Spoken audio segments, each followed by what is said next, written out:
All right, good evening. It's 7:02. We're going to call the regular meeting to order. We're going to start with the Pledge of Allegiance. So, Miss Lewis, could you lead us in the pledge, please?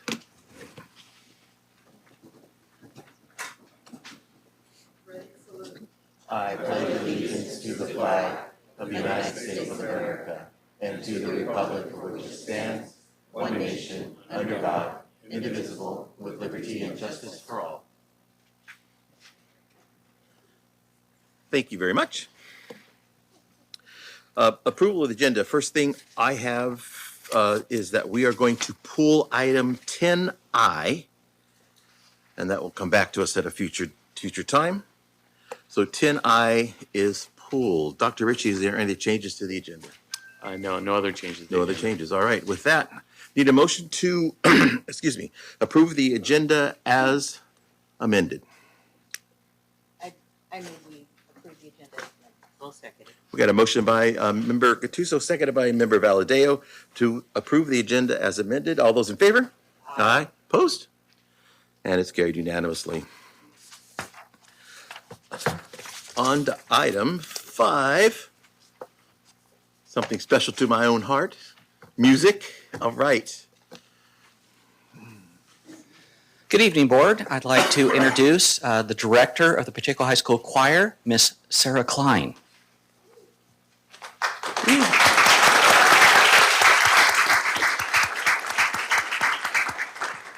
Thank you. We would like to thank the board for giving us this opportunity this past December to go to Hawaii and participate in the 84th anniversary of Pearl Harbor. The students got to sing on the dock of the USS Missouri, and also were in a parade honoring the event. We're going to sing to you one of our songs from our program. Our program was all about Pearl Harbor and World War II and the events that led up to it. And this is our final song of our set. It is called We Remember Them, where we honor the sacrifices made for us and that we will always remember these sacrifices regardless of the time, of the year, of the weather, of whatever's happening in our lives. And I'm just going to connect to the speaker. It's not as loud as it looks.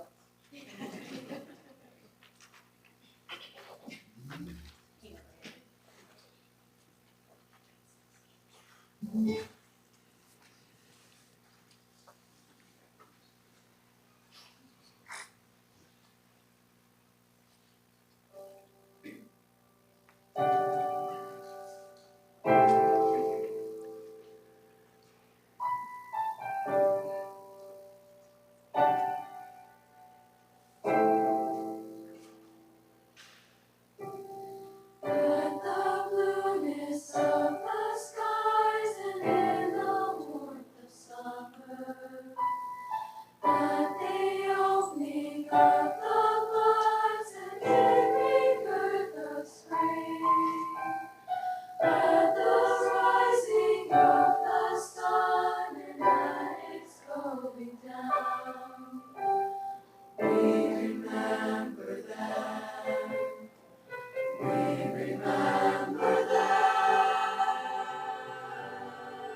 That was absolutely wonderful, Ms. Klein. Thank you for bringing them tonight. You are welcome to come back anytime and sing for us again. I know how much work it takes to put it all together. Thank you so much. Thank you for being great ambassadors for Pacheco High School and Los Angeles Unified School District and the city of Los Banos. That was a great honor to have you over there representing the whole town and the school district, the school. So thank you for doing that. I know, and thank you parents for giving us such great kids. So thanks again and enjoy the rest of your night and come back anytime. Thank you.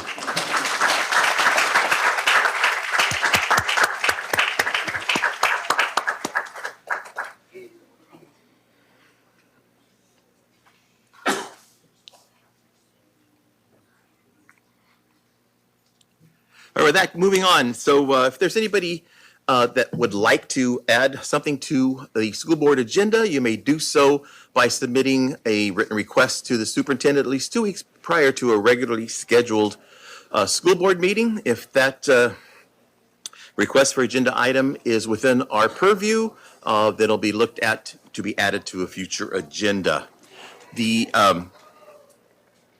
If there's anybody here that wishes to address the board on an item that's on tonight's agenda, you may do so when that item comes up before us. Just approach the podium. We ask that you identify yourself and share what your comments you would like to share on that agenda item. You'll have 3 minutes to speak. If there's multiple speakers on that agenda item, it's limited to 20 minutes. There's a timer over here under that monitor that'll show you when your 3 minutes have finished. If there's anybody here that wishes to address the board tonight on any item that is not on tonight's agenda, in a moment or two, you may come up to the podium to address the board. Again, identify yourself if you would, and you'll have 3 minutes to speak. If there's multiple speakers on the same non-agenda item, you'll be limited to 20 minutes.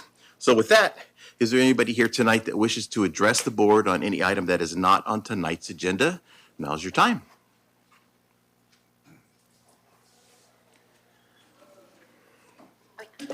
Welcome. Thank you. I'm Tess Whitehurst. I would like to read a letter that has been signed by 24 people. If I still have time, I'll say a little bit more about it, but let me read it. Las Banas School Board Trustees, we have watched the recent escalation of federal immigrant enforcement across the country with increasing concern, particularly for the fear and instability it has created for families here in Las Banas. Families and communities are being torn apart and threatened through practices that appear to violate constitutional rights, including due process and privacy protections. Now is the time to make sure we are being intentional in strengthening our community's ability to respond to such stressors. We urge you in your role as trustees and policy setters to ensure that Las Banas schools remain safe, protected spaces where civil immigration enforcement does not interfere with education or student well-being. While we feel confident that Las Banas trustees, admin, and school staff share these values, we also know that the practicalities of how to engage in such situations, the confidence from knowing one's own and others' rights, and the effectiveness of clear procedures cannot be taken for granted. While California's SB 54 and AB 495 provide clear legal protections of these rights, current compliance does not guarantee that all staff understand how these protections apply in real-time situations. We hope that you will take active, urgent steps to ensure school staff and local families feel the support of you behind them with clear training, messaging, and information. We ask the board to train staff on student and family immigration rights and appropriate responses to enforcement inquiries as outlined in the Attorney General's model policies, provide clear multilingual guidance to families regarding privacy, school records, and protections as required by state law, establish and communicate district-wide policies and procedures for responding to immigration enforcement on or near school campuses for all local schools and school site programs, including after-school, preschool, and transitional kindergarten programs as required by state law. Every child deserves safety and access to education. These rights are only as good as our ability to know them, practice them, and protect them. Students cannot learn if they feel unsafe at school or are hesitant to even attend. School staff at all levels need clarity on their legal obligations. People in Las Banas are afraid. Many residents are unaware of these protections or unsure whether they will be upheld in moments of crisis. Public guidance and visible leadership are essential to closing that gap. We look forward to hearing how the board plans to address these concerns and welcome the opportunity for continued dialogue. So as I said, 1 minute left. So as I said, this is signed by 24 people. Actually, you have 5 seconds left. 5? Yes. It's going to flash in about 1 second. These are just friends and family. If we had canvassed, if we had walked, knocked on doors, we would have gotten way more signatures. This is a small sampling, but including people here, I'm sure, feel the same way. So we wanted to clarify, put a voice to these important concerns. So thank you so much. And just so you know, and everybody knows, during public comment, that is the time for the public to share their thoughts with the board.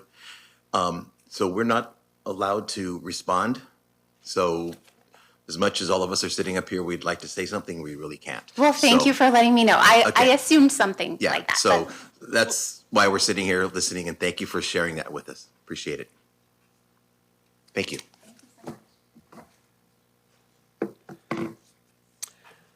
Well, I'm going to Good use, evening. good evening, Mr. Chairman or President and the board members, to the superintendent and the rest of staff.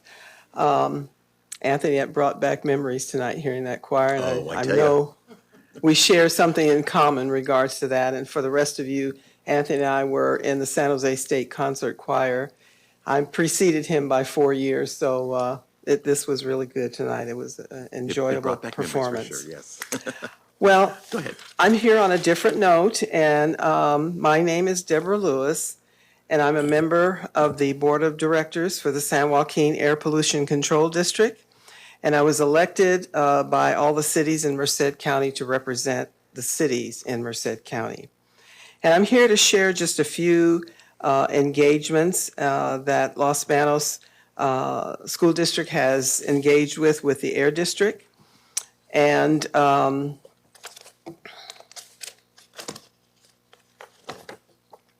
some of the engagements have been the Healthy Air Living school participation with the RAN, which is a Real-Time Air Advisory Network.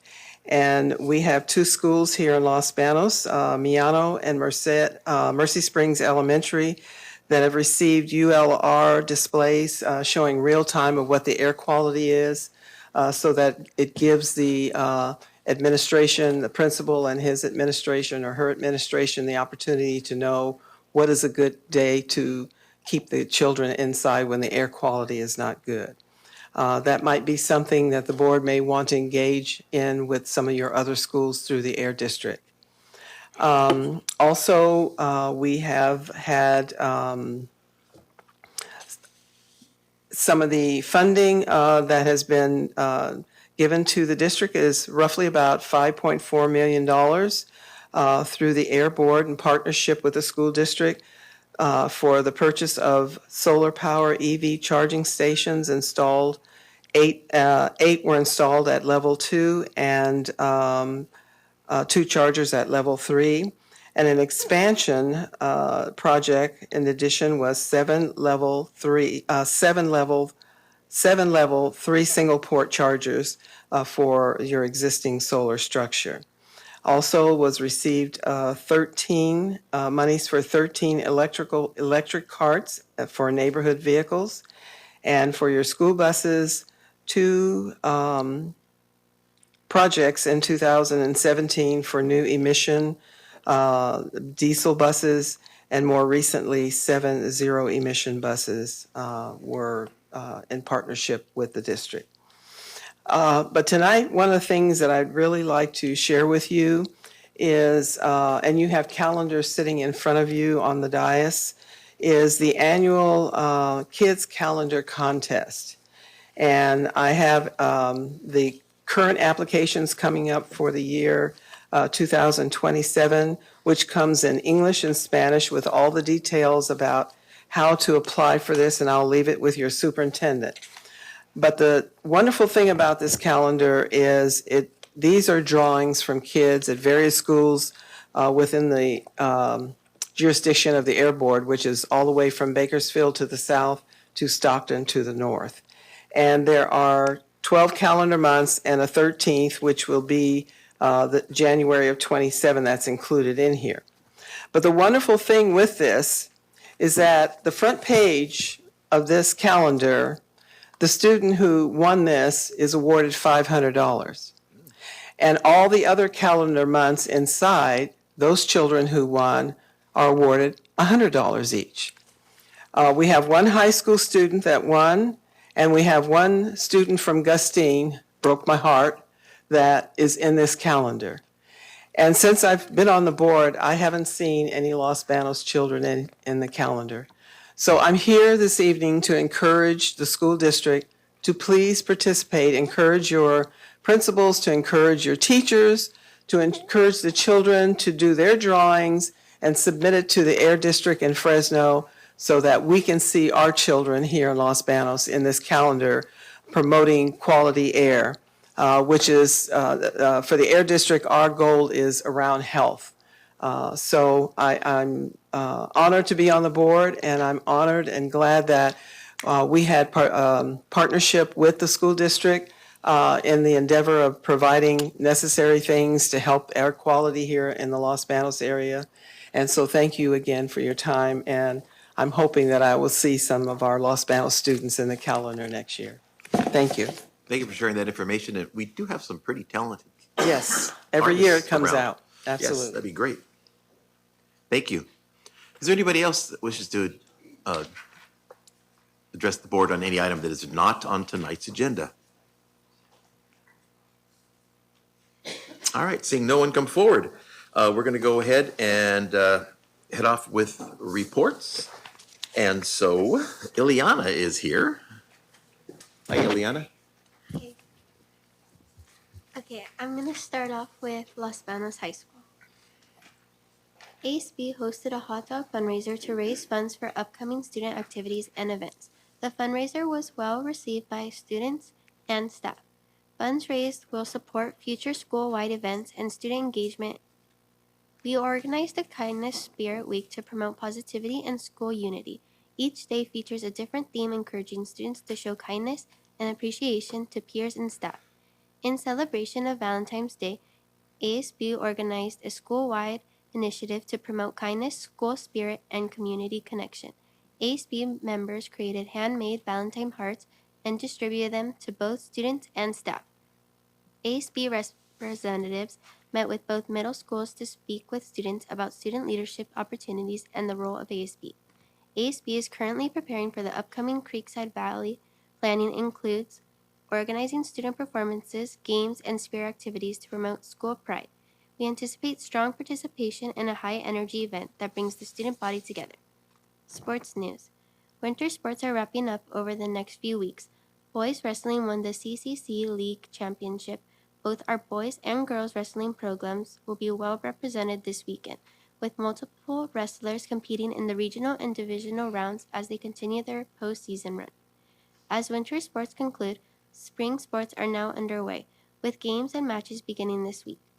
Los Banos FFA has a successful month with strong performances across multiple competitions.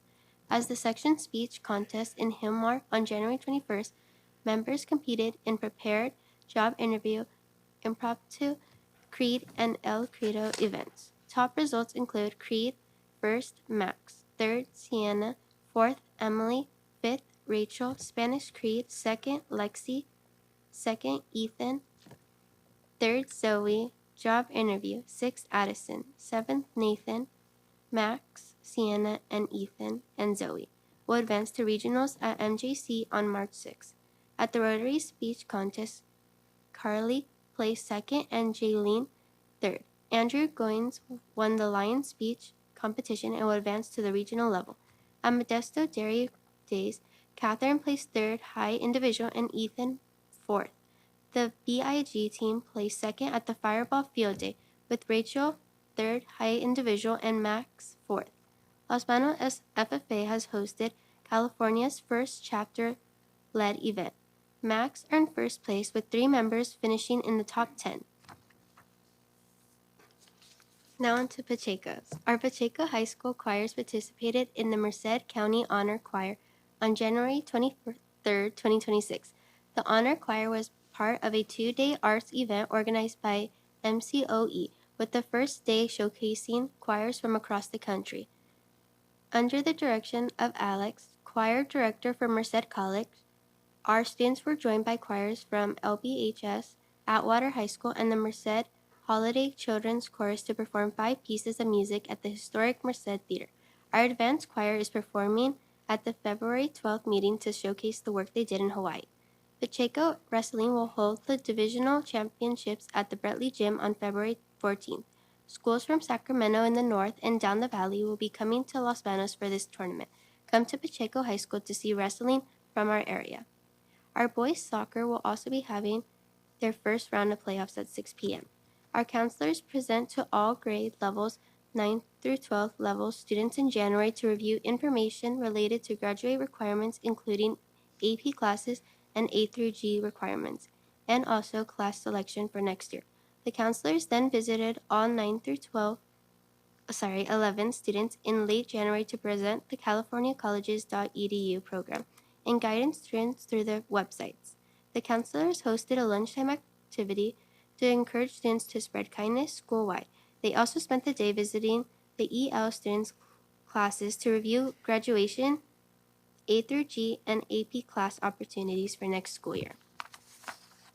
Our ASB and FFA programs also visited Los Banos Junior High on January 20th during the lunch periods to promote high school leadership and ag programs with great success. On January 21st, Pacheco High School, FFA, had 21 students compete at the sectional speech contest with 4 individuals who will be moving on to regions. The results are as follows. Spanish created Camila first. Third place, Estrella Chavez. Fourth place, Francisco fifth, and Thomas Hernandez. Prepared public speaking second place, Andrea Aguilar. Public speaking first place, Ruben. Fourth place, Montserrat. Fifth place, Faith. While Mr. Bergam and a group of 4 boys have attended 3 contests so far, where they are given a set of plans and amount of time to build their given project.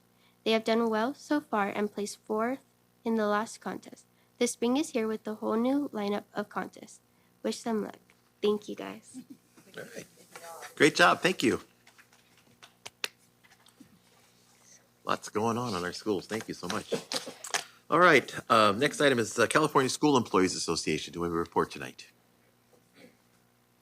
Seeing no one come forward. On to Los Angeles Teachers Association. Looks like we have a report. Hello, Jennifer.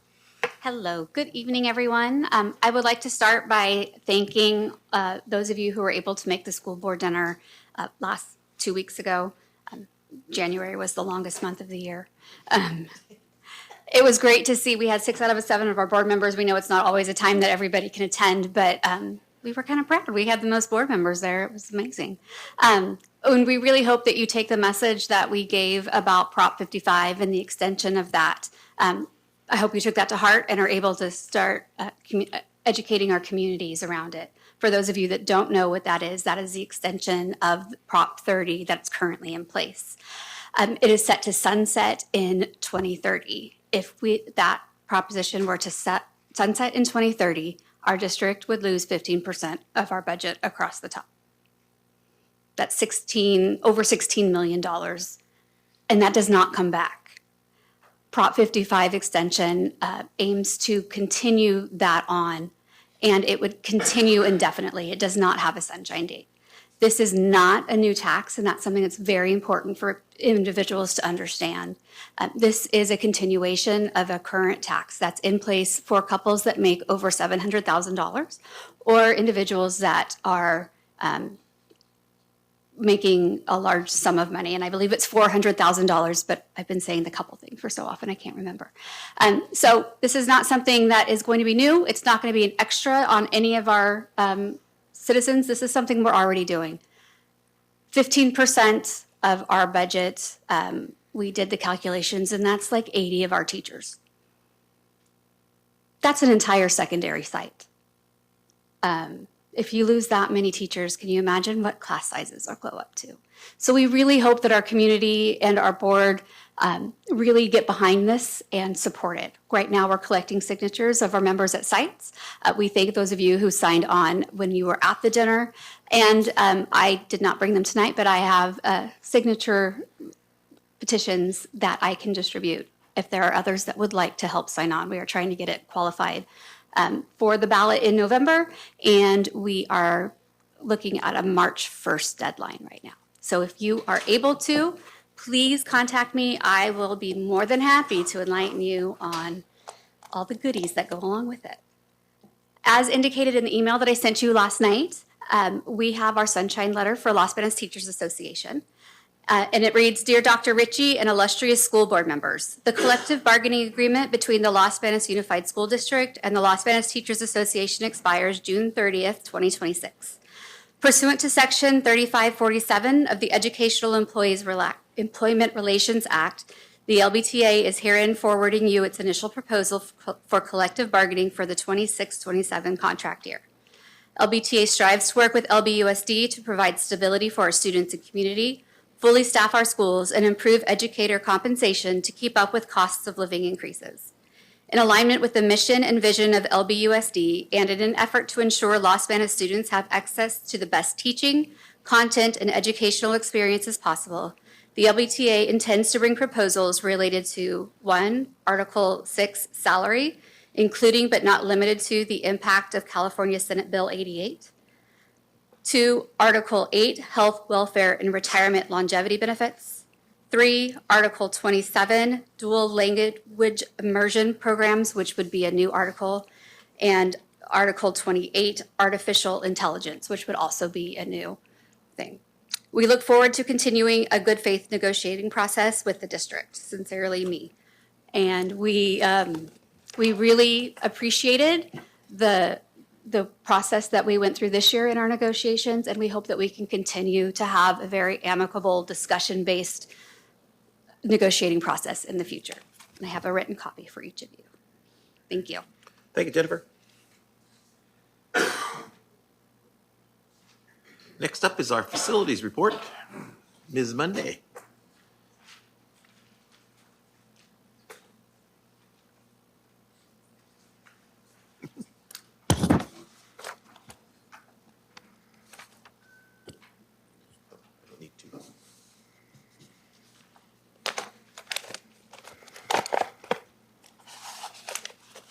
Welcome. Thank you. Good evening, board members. Dr. Ritchie, Executive Cabinet, Board President Pereira. I'm here to do my February 2026 facilities update. We've been working on Miano's new restroom. So there's the building. It's been delivered. The pictures on the right was when they were working on the foundation for that. We are estimated completion date of the end of the month, so the 27th. Currently, they're working on the ramps and the concrete around the building. Due to Miano had a student that eloped, and we had to change the front door for safety reasons for the students.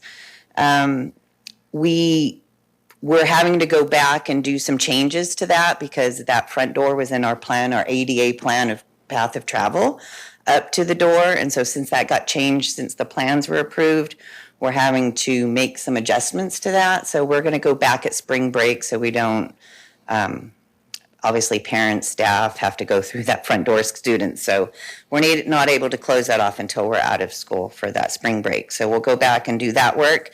But we will be expecting to start using the actual restroom by the end of, in March. So the Early Education Center, we are working on closing out, getting it certified. Obviously, we still have landscaping and planting that's going on right now. All the punch list items are pretty much complete, besides the landscaping and the signal light. They have the signal light up now, and it just has to go through the programming. There is a process where they have to leave that up, and I don't know the amount of days. I need to find that out. But they have to leave it up so people get used to stopping there before they actually turn the lights on. So that's kind of where we are right now. So we're going to get through the programming, and then that'll be up and running. I have driven through there when it's pick up and drop off time. There obviously is some traffic, but it's not, I think, as everybody feared it would be. It flows pretty quickly. Obviously, it's a long period of time for the whole schools in that area at that time, but the TK Center itself does not seem to be causing a bunch of queuing on East B or anything like that. So that's very positive. And then the picture on the bottom is the first day of school. The kids were there, very excited to use the playground equipment and all of that. So that was fun to see them actually using the stuff. Volta Elementary modernization. So these are some pictures of the exterior. We finally have our windows in, our hollow metal door frames. The doors are on site. They should be hanging them this week. They are working on the planting and the landscaping right now.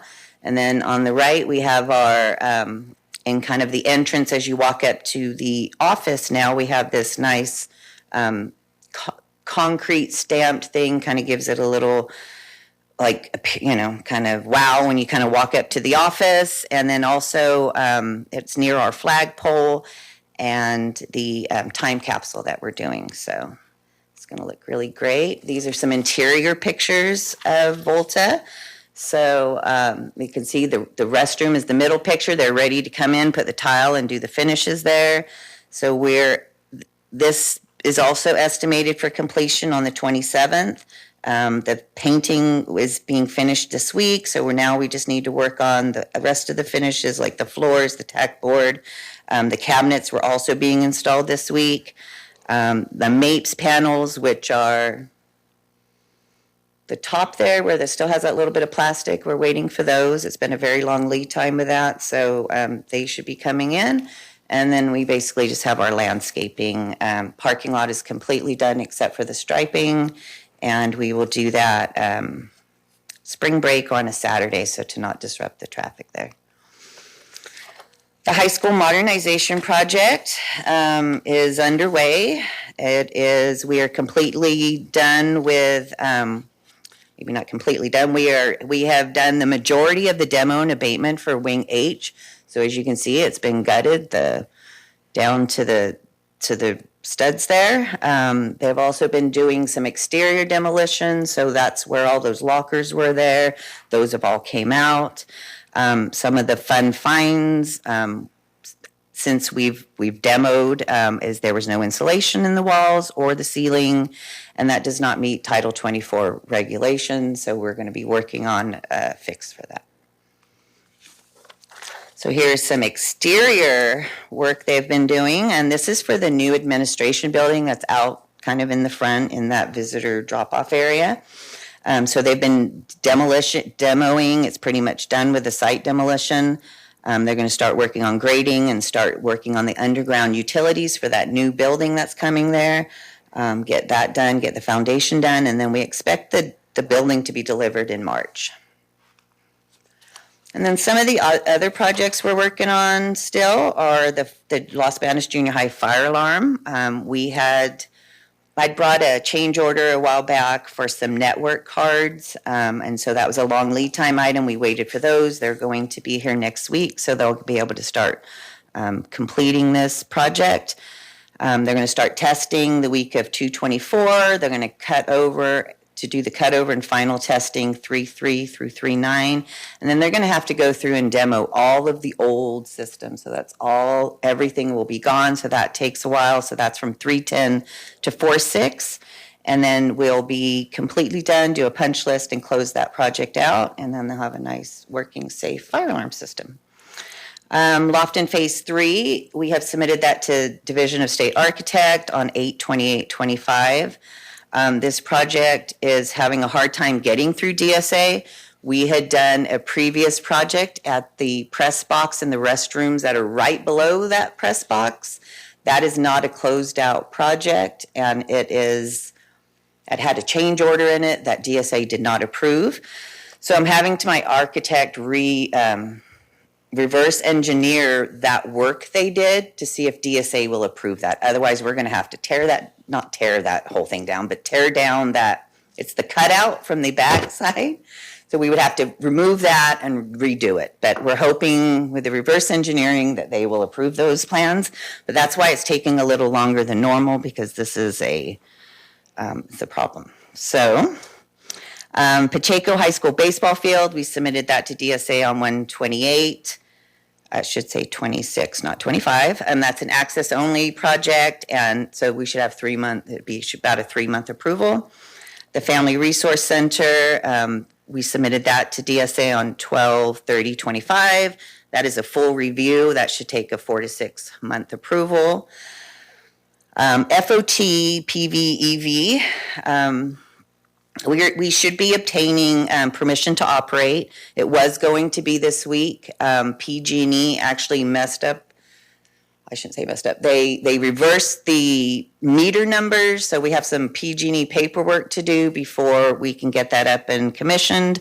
But we are so close to that. So and then we'll be able to request our reimbursement from San Joaquin Valley Air Pollution Control District, as we just heard about all the money we're getting. So that's wonderful. And then the 7 fast chargers were actually delivered this week. So, and then our facilities master plan, we have completed 4 meetings. We're currently working on creating a survey for the community, staff, parents, and student input, so they can provide us input on priority projects. And that is it. Any questions, comments? Questions, comments? Nobody? Nope.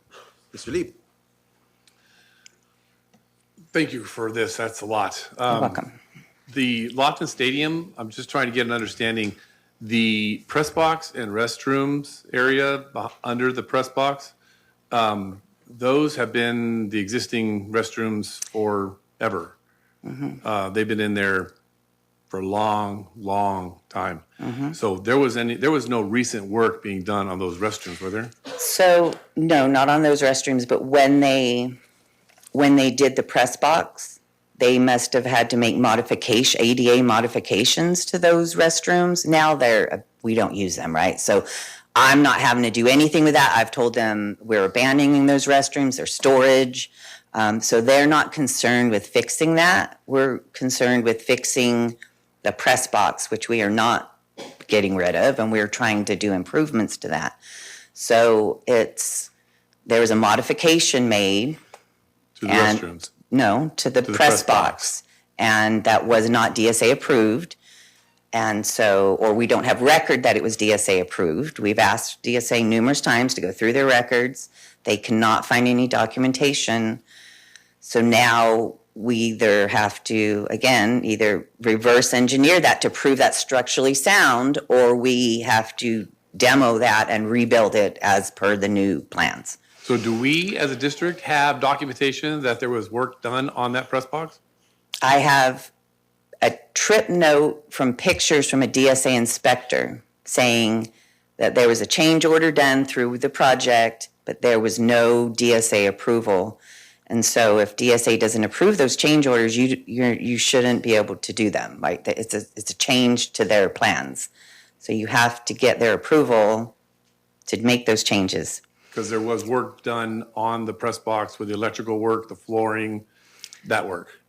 So what we did to accommodate our sound system, I guess, or whatever server equipment we needed to put in there, there is a bump out on the back of that.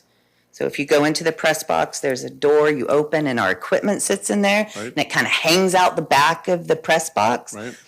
That they don't have record of that. And so they're like, hey, we don't have record of that. When did that happen? And, or, they said, we didn't close that out. Did you finish this work? It wasn't done per the plans. So that's what we're having to clean up right now. So it just takes a little bit longer. Like I said, they've checked all their records. I've looked in our records. I don't see anything. So they will not approve our new plans until that gets rectified. I understand. Okay, thank you. So, anything else? Ms. Gattuso? I'm just curious, how long ago are you talking that? That I don't know the date off the top of my head, but it was a while ago. Yeah, It was more than like 5 Oh years? yeah. Like Okay. 10 Okay. 10 years or so. At least. But I'll find the date and I'll email everybody so Oh, they it's know. okay. I figured it. I just was trying to let everybody know. It's a long. It has been a long time. Yes. I don't know when those bathrooms got shut down, but it's been a while ago. Any other comments or questions? All right, thank you very much. Thank you.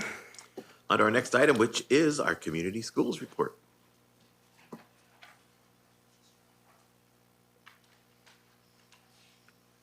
Welcome, Dr. Wheeler.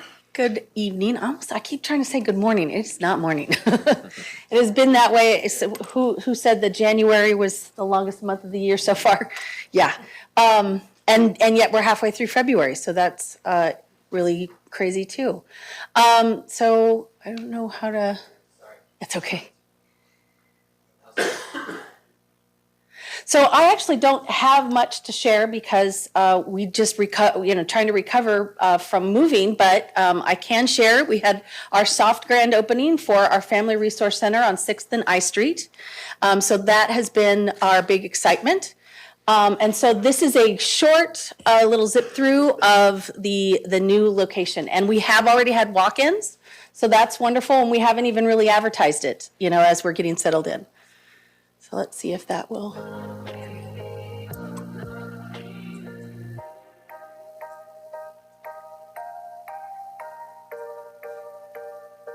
And you can see some of the old bank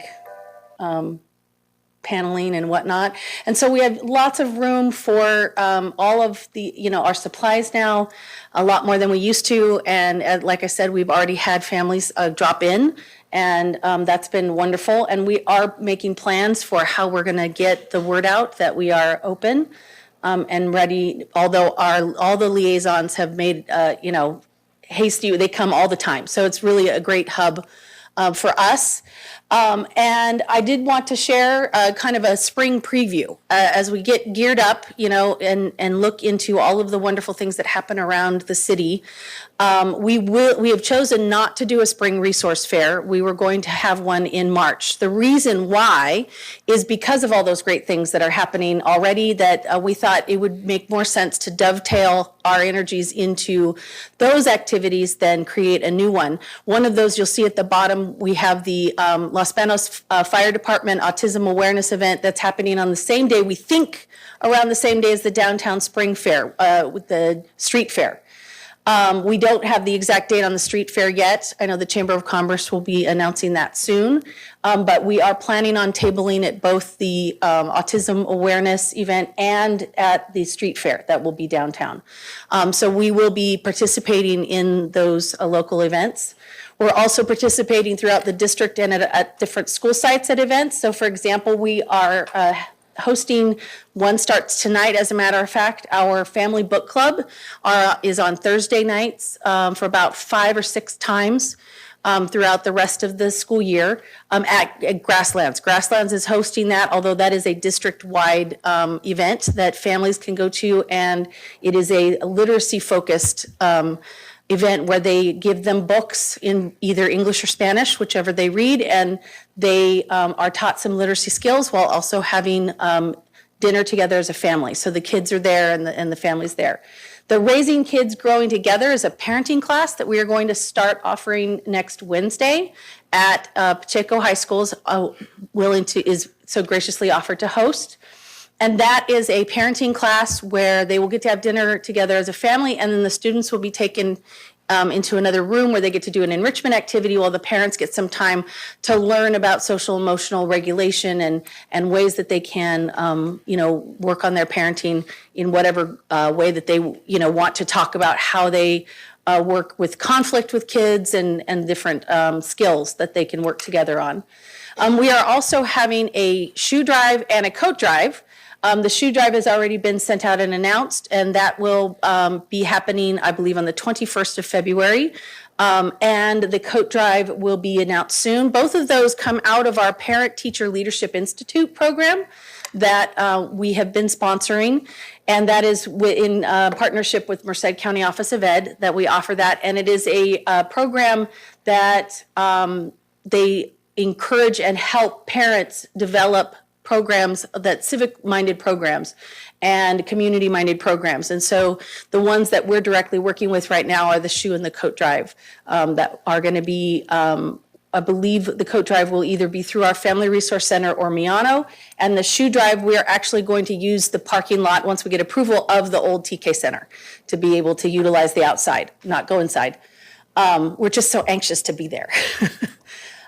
We also have, I neglected to put up here, we did have just this past weekend, Steps to College event, where we took family and students to Sacramento, where they were able, some of the kids won a laptop and other prizes, and there were some scholarship opportunities. And so that was all 5 secondary schools were able to go. We had students participating.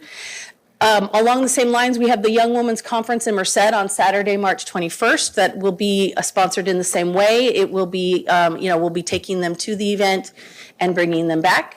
And then an exciting thing that's happening at Pacheco High School is they're opening actually they changed it from Panther Den to Panther Hub, but it's the same idea.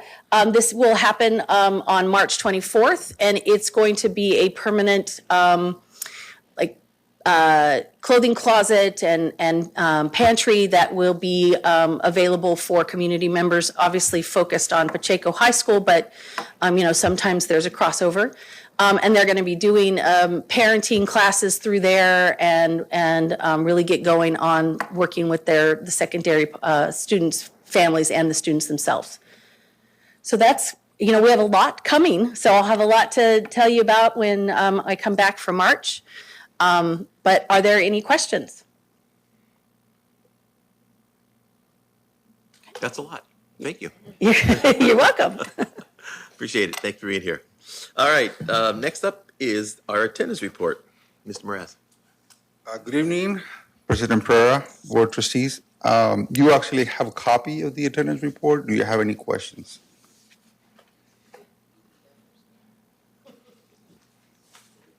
Yeah. Any questions? Nice to see that our numbers are up.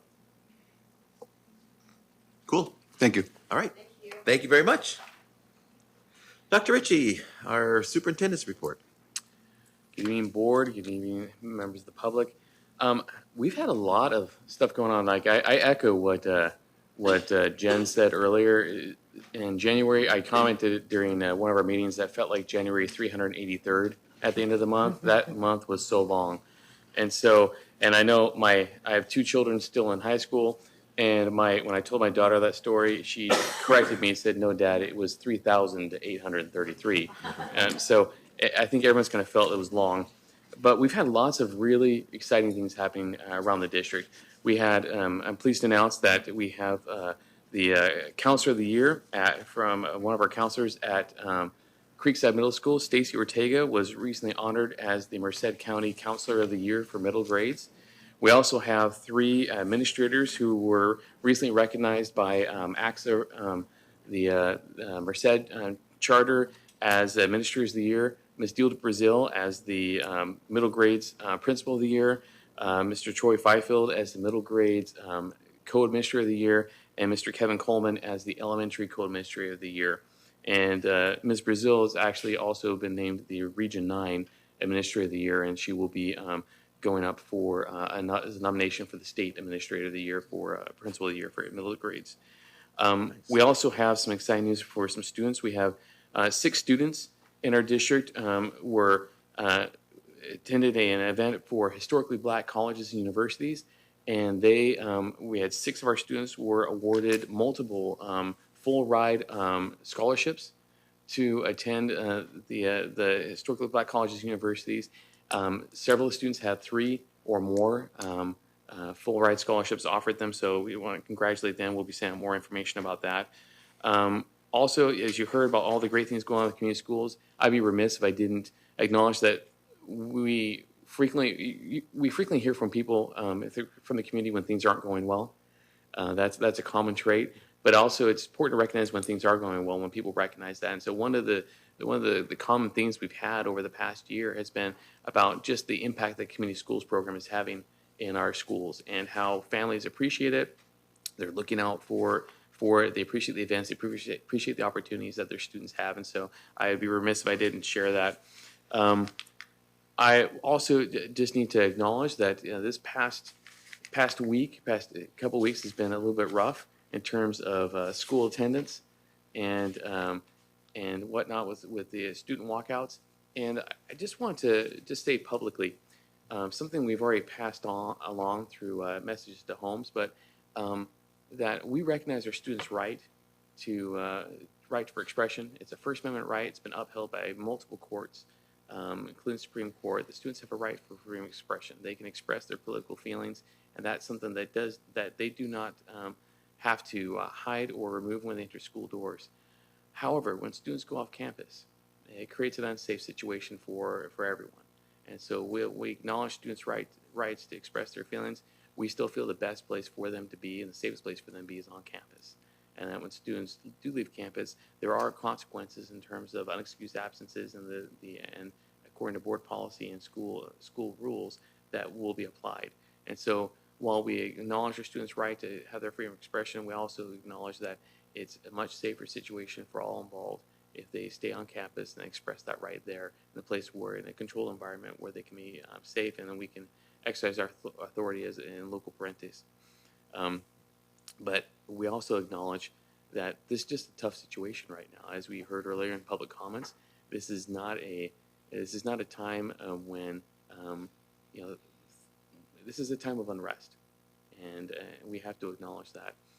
However, as a school district, our focus is on our students, creating a safe and secure environment for their education. And we provide opportunities for students on both sides of the issue, because not everyone feels the same way.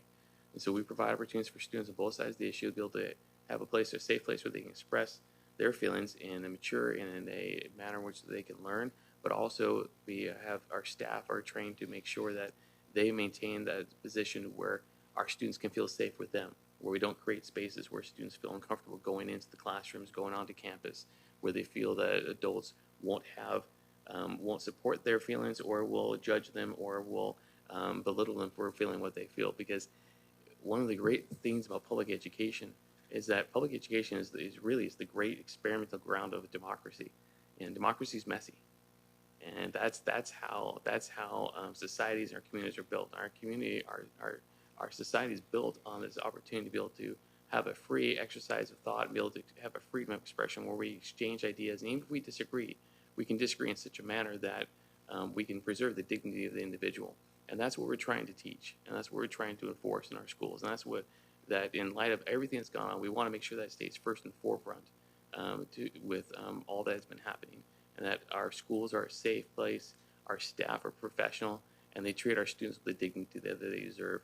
I wasn't planning to mention this, but I will mention this because there was a comment earlier about the concerns of our community about immigration enforcement. And we understand that there's lots of varying opinions on this. However, California has passed a law that's now found in the California Education Code, which, and also this board approved a board policy last May with regards to response to immigration enforcement, where we have spelled out very clearly what the parameters are for schools in case we have law enforcement that comes looking at immigration status, and just want to assure everyone that we follow the law and that our schools, that we do not, we follow FERPA, so we do not pass out student information to anyone who does not have the custodial rights, unless we have unless the enforcement officers that come on campus have a judicial warrant. Without the power of a court order, we are not obligated, nor should we share any information with any agency, because students have a right to privacy, and that's been upheld by the courts, and also is encased in federal law under FERPA. And that's my report. All right, thank you very much. On to board member reports. Dr. Moran, we'll start with you tonight. I just want to thank the students that were here for Mr. Dela Cruz's class. It's always nice to see the students here, so thank you for being here. This month, I felt like I versed in a lot of sports. So I found myself going between wrestling and seeing the amazing girls wrestle. I saw Jean there taking amazing pictures, and I was just in pain for some of them. Like, I would have never thought how amazing and the tough work that they put, the hours that they were putting. Besides that, it just makes me so proud to see the students build such a well-rounded foundation. Then you move over to Pacheco with Coach Campos doing his 4x4 by 48. So 4 miles every 4 hours, 48 in total. I was only able to do 2 legs. I had a lot going on myself with family obligation, family emergencies. That's why I was not here last month, but I was able to get in 2 legs. So that's what they call every 4 miles. And so it was just really, really nice to see the students that did all 48 miles. It was incredible. So hopefully, I don't know what the last number was in total fundraise, but that was going for scholarships for those students. So amazing to see that. Also, last, want to make shout outs to Coach Hernandez for inviting me over to see the LB Tiger soccer seniors last Friday. It was really nice to hear those graduating seniors that have been putting in a lot of work on the soccer field and doing some great wins. And they're off to amazing universities. They have great stories to share. And it was really nice to meet some of the parents as well. As we all know, it takes a whole village. So it was really nice to be out there. And I'll leave it at that. Okay. Ms. Smith. Let's see. It was a long time ago, January. 3,083 days. Well, over the course of the last few weeks, I was able to attend the governor's workshop in Sacramento, and that was informative. He spoke about the outlook of California's future finances, which sounded really good in AI, but not the best for education, and you probably all heard about that. But still, that's what's happening. January 28th, I was able to go read at Lorena Velasco Elementary And that was a highlight for me for January. I had 2 students send me a thank you card. I want to just read them real quickly. One thank you card just said thank you. It said, "Dear Mrs. Smith, thank you for visiting our classroom and reading a book to us about kindness and for making good school decisions." I thought, that's pretty good. That was Hugo. So thank you to Hugo. The second one that I picked, I felt like I kind of had to, but it really touched my heart. This one says, "Dear Grandma, thank you for visiting our classroom and visiting and reading to us today about kindness. I love you. Thank you for the popcorn. It was nice to see you. I love you, Grandma. Love, Kennedy." So right. that was really nice to get that from her. And then I was able to also attend CTA's dinner over in Merced, which was a really nice event to get to see other school board members participate with their districts and get to support our LBTA group. Also, I went to CCF League Wrestling Tournament. We have a young lady on the team that's a local student at Los Banos High School that pinned this girl, I'm thinking about 2 minutes. But as soon as she pinned her, I had cervical, thoracic, and lumbar pain. And this girl's absolutely amazing. I think her dad, the coach sent out some information today about her career and how it's going to go. Amazing family of wrestlers. I would not want to run into any one of them anywhere and be taken down on the mat. That's exactly what I was describing. You just painted it much Yes. better than I Yeah, did. yeah. So it's been a great January actually was a great month. Looking forward to, I actually am going to take a little vacation from the board. I'll be gone for about a few weeks, coming up in April. And then I will share that with you when I get back, what that trip was like. So for now, thank you. All right, thank you. Ms. Valdeo. My highlight was going into a second grade class at Balta, Gina Polini. Boy, is she a model of excellence and commitment in our school district because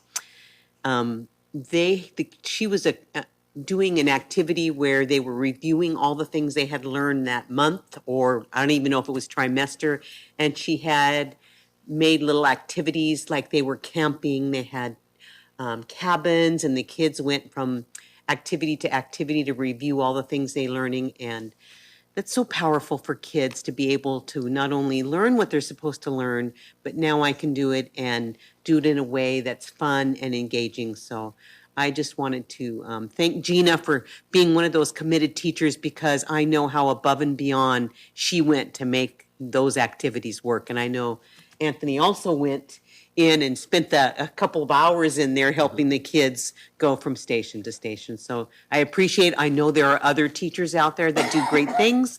I love to go into classrooms and help like that. I love that more than just going and watching. Being able to be involved and help the kids is fun. And if you want to invite me, I'd be more than happy to come.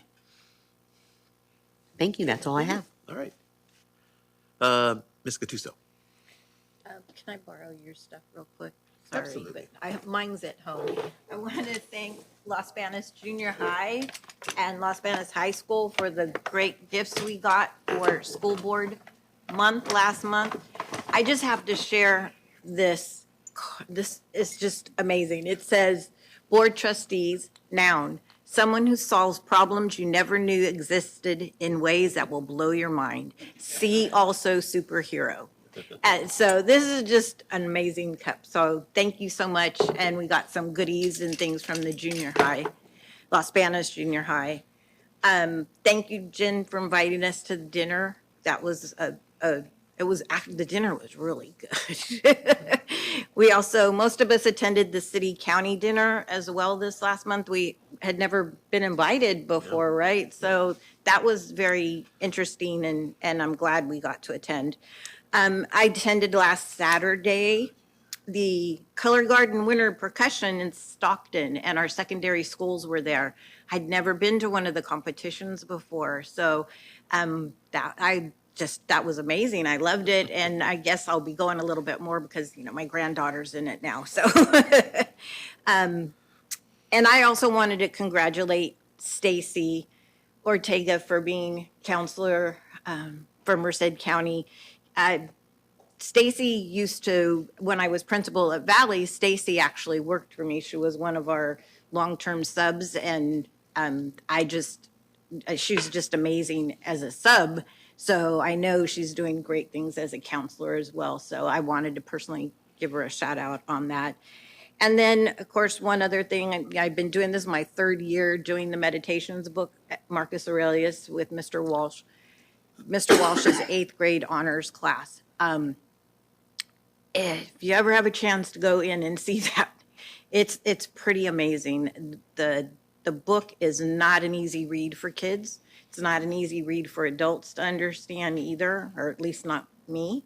And being able to work with the students and take a group on by myself and be able to just kind of work through it with them is one of the highlights of my year.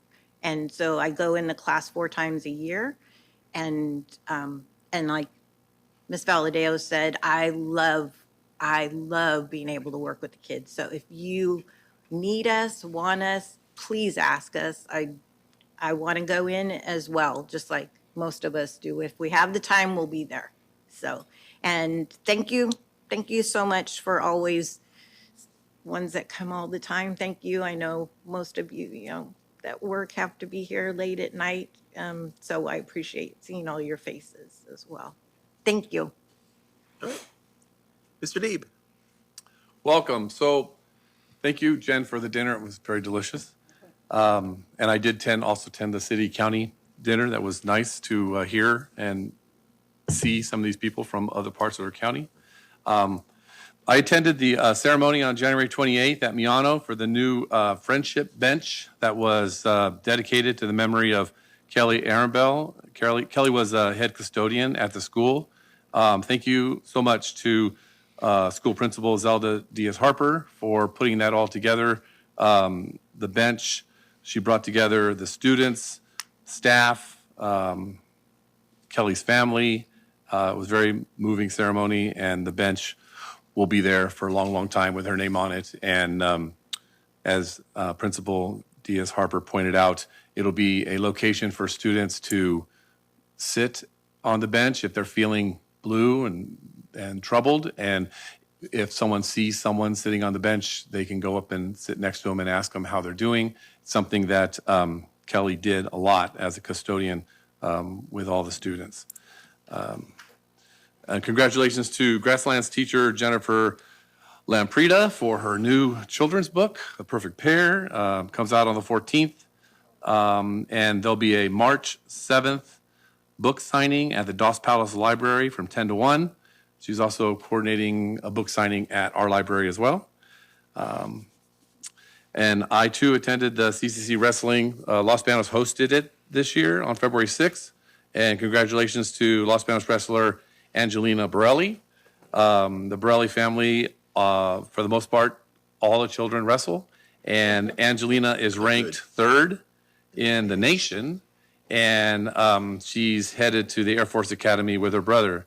If you ever get an opportunity to see any of the Borelli kids wrestle, it's something special. They do it very quickly and don't blink because they pin them like right away. Third in the nation. Yeah. Yes. Yeah. The Los Banos Rotary Club held their local speech contest on 27th of January at Merced College, Los Banos campus.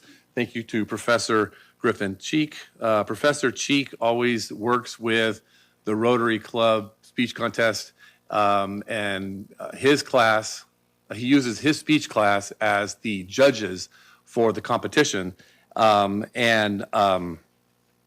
We had 4 contestants, 2 from Los Banos, 2 from Pacheco, and our very own, who was standing back there in the back of the room, Thomas Price from Pacheco High, he won. So he moves on to the next level, which is the area level on the 27th. And he will be competing against the winners of the Chowchilla Club and Madera Clubs. And he'll be back at Merced College again, competing. Thank you to Mr. Dela Cruz It's his government class that Thomas is a member of. And for those who haven't seen Mr. Dela Cruz in action, I want to point out that he was at the Pacheco High boys basketball game last night. A typical basketball game, senior night, everyone's running around, screaming, playing. Mr. Dela Cruz walks in totally decked out to the nines, right?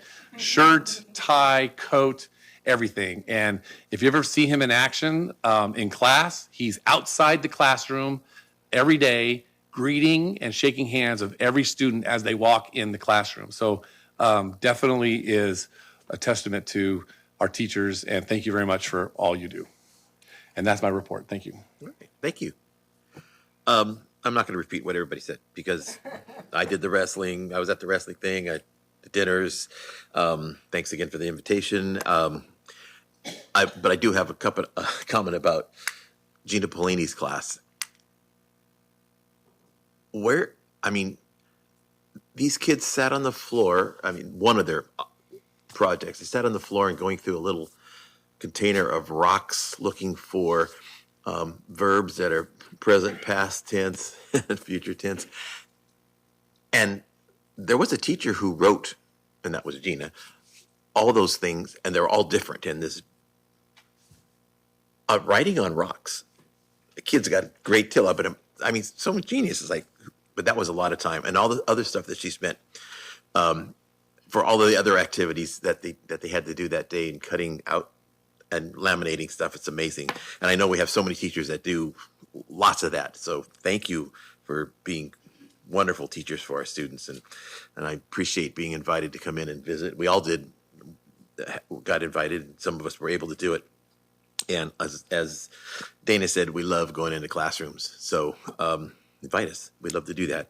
The other thing that I did that no one else can say up here is I got to do a presentation to DLAC on Robert's Rules of Order and parliamentary procedure. So that was a fun night, and we went through the process of making an agenda, doing an agenda, and the whole process of making a motion and voting and everything else that Robert's Rules can throw at someone in a group. So that was a fun night to spend with our DLAC members. There was DLAC members and some administrators were also there from the sites. So that was a great opportunity. Lots of questions. It just only goes to show me that not a lot of people understand Robert's Rules of Order. So it was a fun night to do that. We did a mock agenda, a mock meeting afterwards using the agenda, and a lot of people learned a lot of things. So it was pretty cool. So I'm glad they asked me to do it, and they asked me to come back next year. So that was fun and exciting and something different.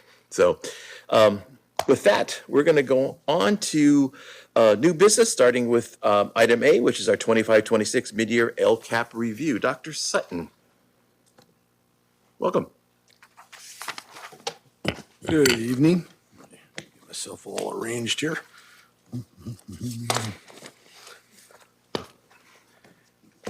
As you mentioned, I have the opportunity to provide you the information on the mid-year LCAP review. Make sure. I was getting excited there for a second.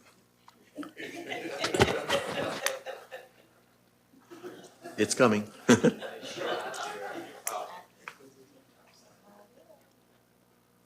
It was sent, remember I sent you the link, the Google link?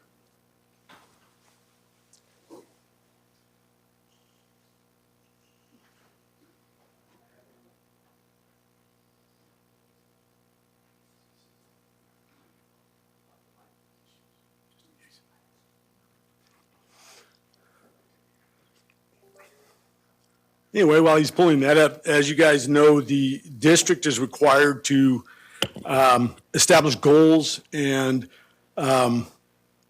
expenditures for the school district over a 3-year period. And they provide, there we are, explanation mid-year report, to kind of establish the goals based on the metrics that are established by the state and the local, which are 9 different measurements of academic progress within the district. these, let me see if I get there. As you get, and again, this is a 3-year process that we set this up, but every year we have to come back and give you a mid-year update as to what's happening in the plan as we've done it. And the way we've laid this out is that for each one of these goals, we have what we call grows and glows. The glows are things that we believe we're doing good. The data shows that we're doing well on that and making progress. The grows are things that we know that we still need to work on to meet the metrics that we've established. This is a little bit long because it is 9 different areas. I'll try to get through it so that I'm not boring you to death. But this year, we're going to go through these. And the first goal is basically what we've written as goals for the district and where we've allocated our resources to help improve academic success for our EL students. And if you can look on the left, there is the glows, and on the right are the grows. And what we've determined as a goal here is we would like to get over this 3-year period our progress with ELs to increase from 52.3% up to 60%. And so as you look at the grows, our EL students actually increased their English fluency proficiency by 2.5%, 2.53%. On the ELA CASP, they increased by 79.6 points. And let me rephrase how I say that because it looks a little different on a presentation. The baseline is equivalent throughout the state for everybody. If you're a plus, that means you're above the average for the state. And if you're negative, that means you're below. And so in our case, we are below the state average, but as you can see, we increased by 7.4 points up, meaning that we've closed the gap from where we are to where the average is. And the same thing in the mathematics. We went up 105 points. So a lot of the work that we're doing is closing that gap between where we're at now and where we're supposed to be. For college and career readiness for our ELs, we actually increased by 12.8% last year. So we almost doubled how many EL students are college and career ready. So we feel that those are our glows. For grows, obviously, because we're not at the state level yet and we're not meeting right in the middle, we know that we still need to focus on that and continue to increase where we're at. And then the same thing with our LTEL students. They're making progress. They continue to make progress, but it's just not at the state average yet. And so that's kind of where we're at on that. The activities that we're using to get to these metrics, you can see on the left, we have it laid out this way. Things that we fully implemented, things that are kind of partially implemented, and then where we're going from there.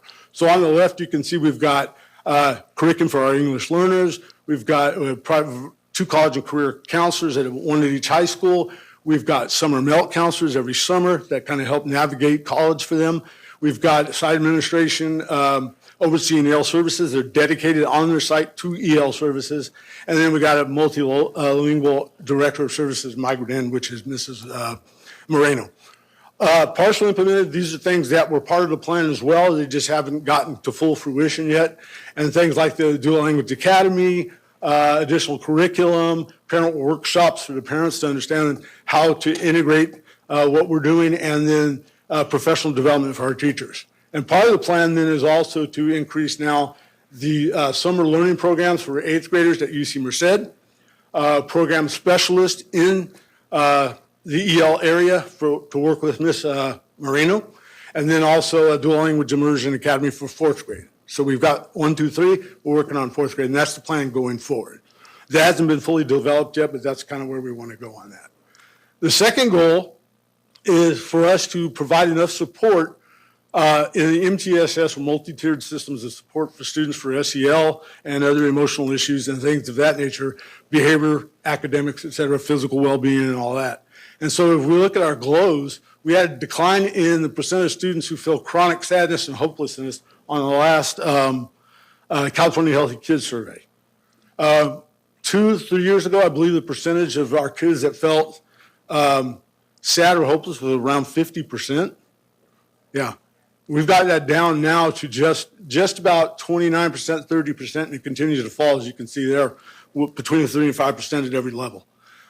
We maintain students feeling social emotional distress. Again, there weren't any changes, so that's one of the areas obviously we're going to look at and see why that is. Our chronic absenteeism continued to decline across the district. It's down almost 2% across the district, down to 22.5%. The attendance rate as you would expect, would then increase to 92.8%, or up almost 1.5 points.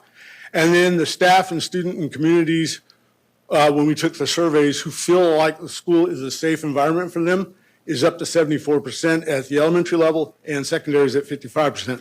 Both of them increased 4%. So we're still increasing.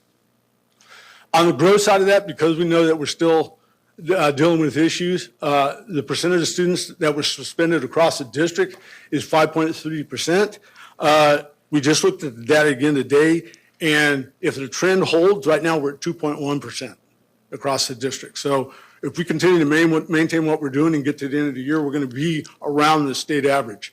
You can see up there that our subgroups, the African Americans, decreased, foster youth decreased. There were suspensions, which is really a focus area for us.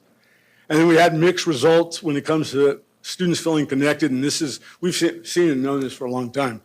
Elementary schools, 81% of the kids said that they feel connected to the school, 40% at the high schools and the junior highs. And obviously that's things that they are working on and the things that they're doing on their campus. So what are we doing for those activities there? As you can see on the left, we've got counselors at every site now. We have junior high SEL programs. We have mental health clinicians through Sierra Vista. We're looking at student attendance programs by site. We're using our counselor training program at Hatching Results to continue to provide skills to our counselors so that they can invest in those kids. And then our attendance programs are monitoring as well.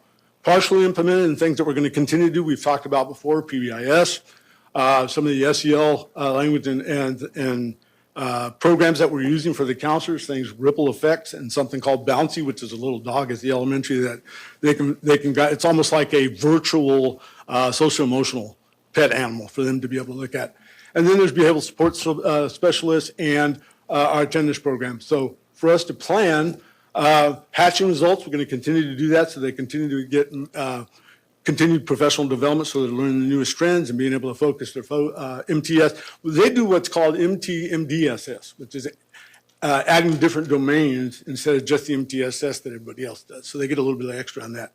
And they will continue to PBIS, restorative practice justice, all the way across the district. And as you know, when we presented earlier, Mr. Mraz and I talked about the expenses of the thing and how it goes and all that, but we're looking to expand it all the way across. Goal 3, what we're looking here is the academic success of our kids and where we're trying to focus our energy to increase their readiness for the world when they get out there. And as you see on the GLOW side there, our A through G readiness rate increased almost 6% to over 50%. The English distance from standard, again, this is the same idea of where the baseline is compared to where we're at, decreased 5.3 points. It sounds negative, but it's actually positive. It means it closed the gap from where we are and it decreased the distance we are from where the center is. Same thing in mathematics. And what I did under that is 1.6 points. But if you look at all the students where it's below standard mathematics, math growth, and language arts math growth, all of our schools across the district are making great strides, great growth. And as you can see, I broke it down there for you by grade level so you can see where the big gains are at. Second grade math and English have just kind of exploded. And so our growth on that, even though we're closing the gap and getting up to that level point, we're still not there. So both in mathematics and English, that's where we're focusing all our energy at to get those things up so that we continue to grease that and get closer to the standard.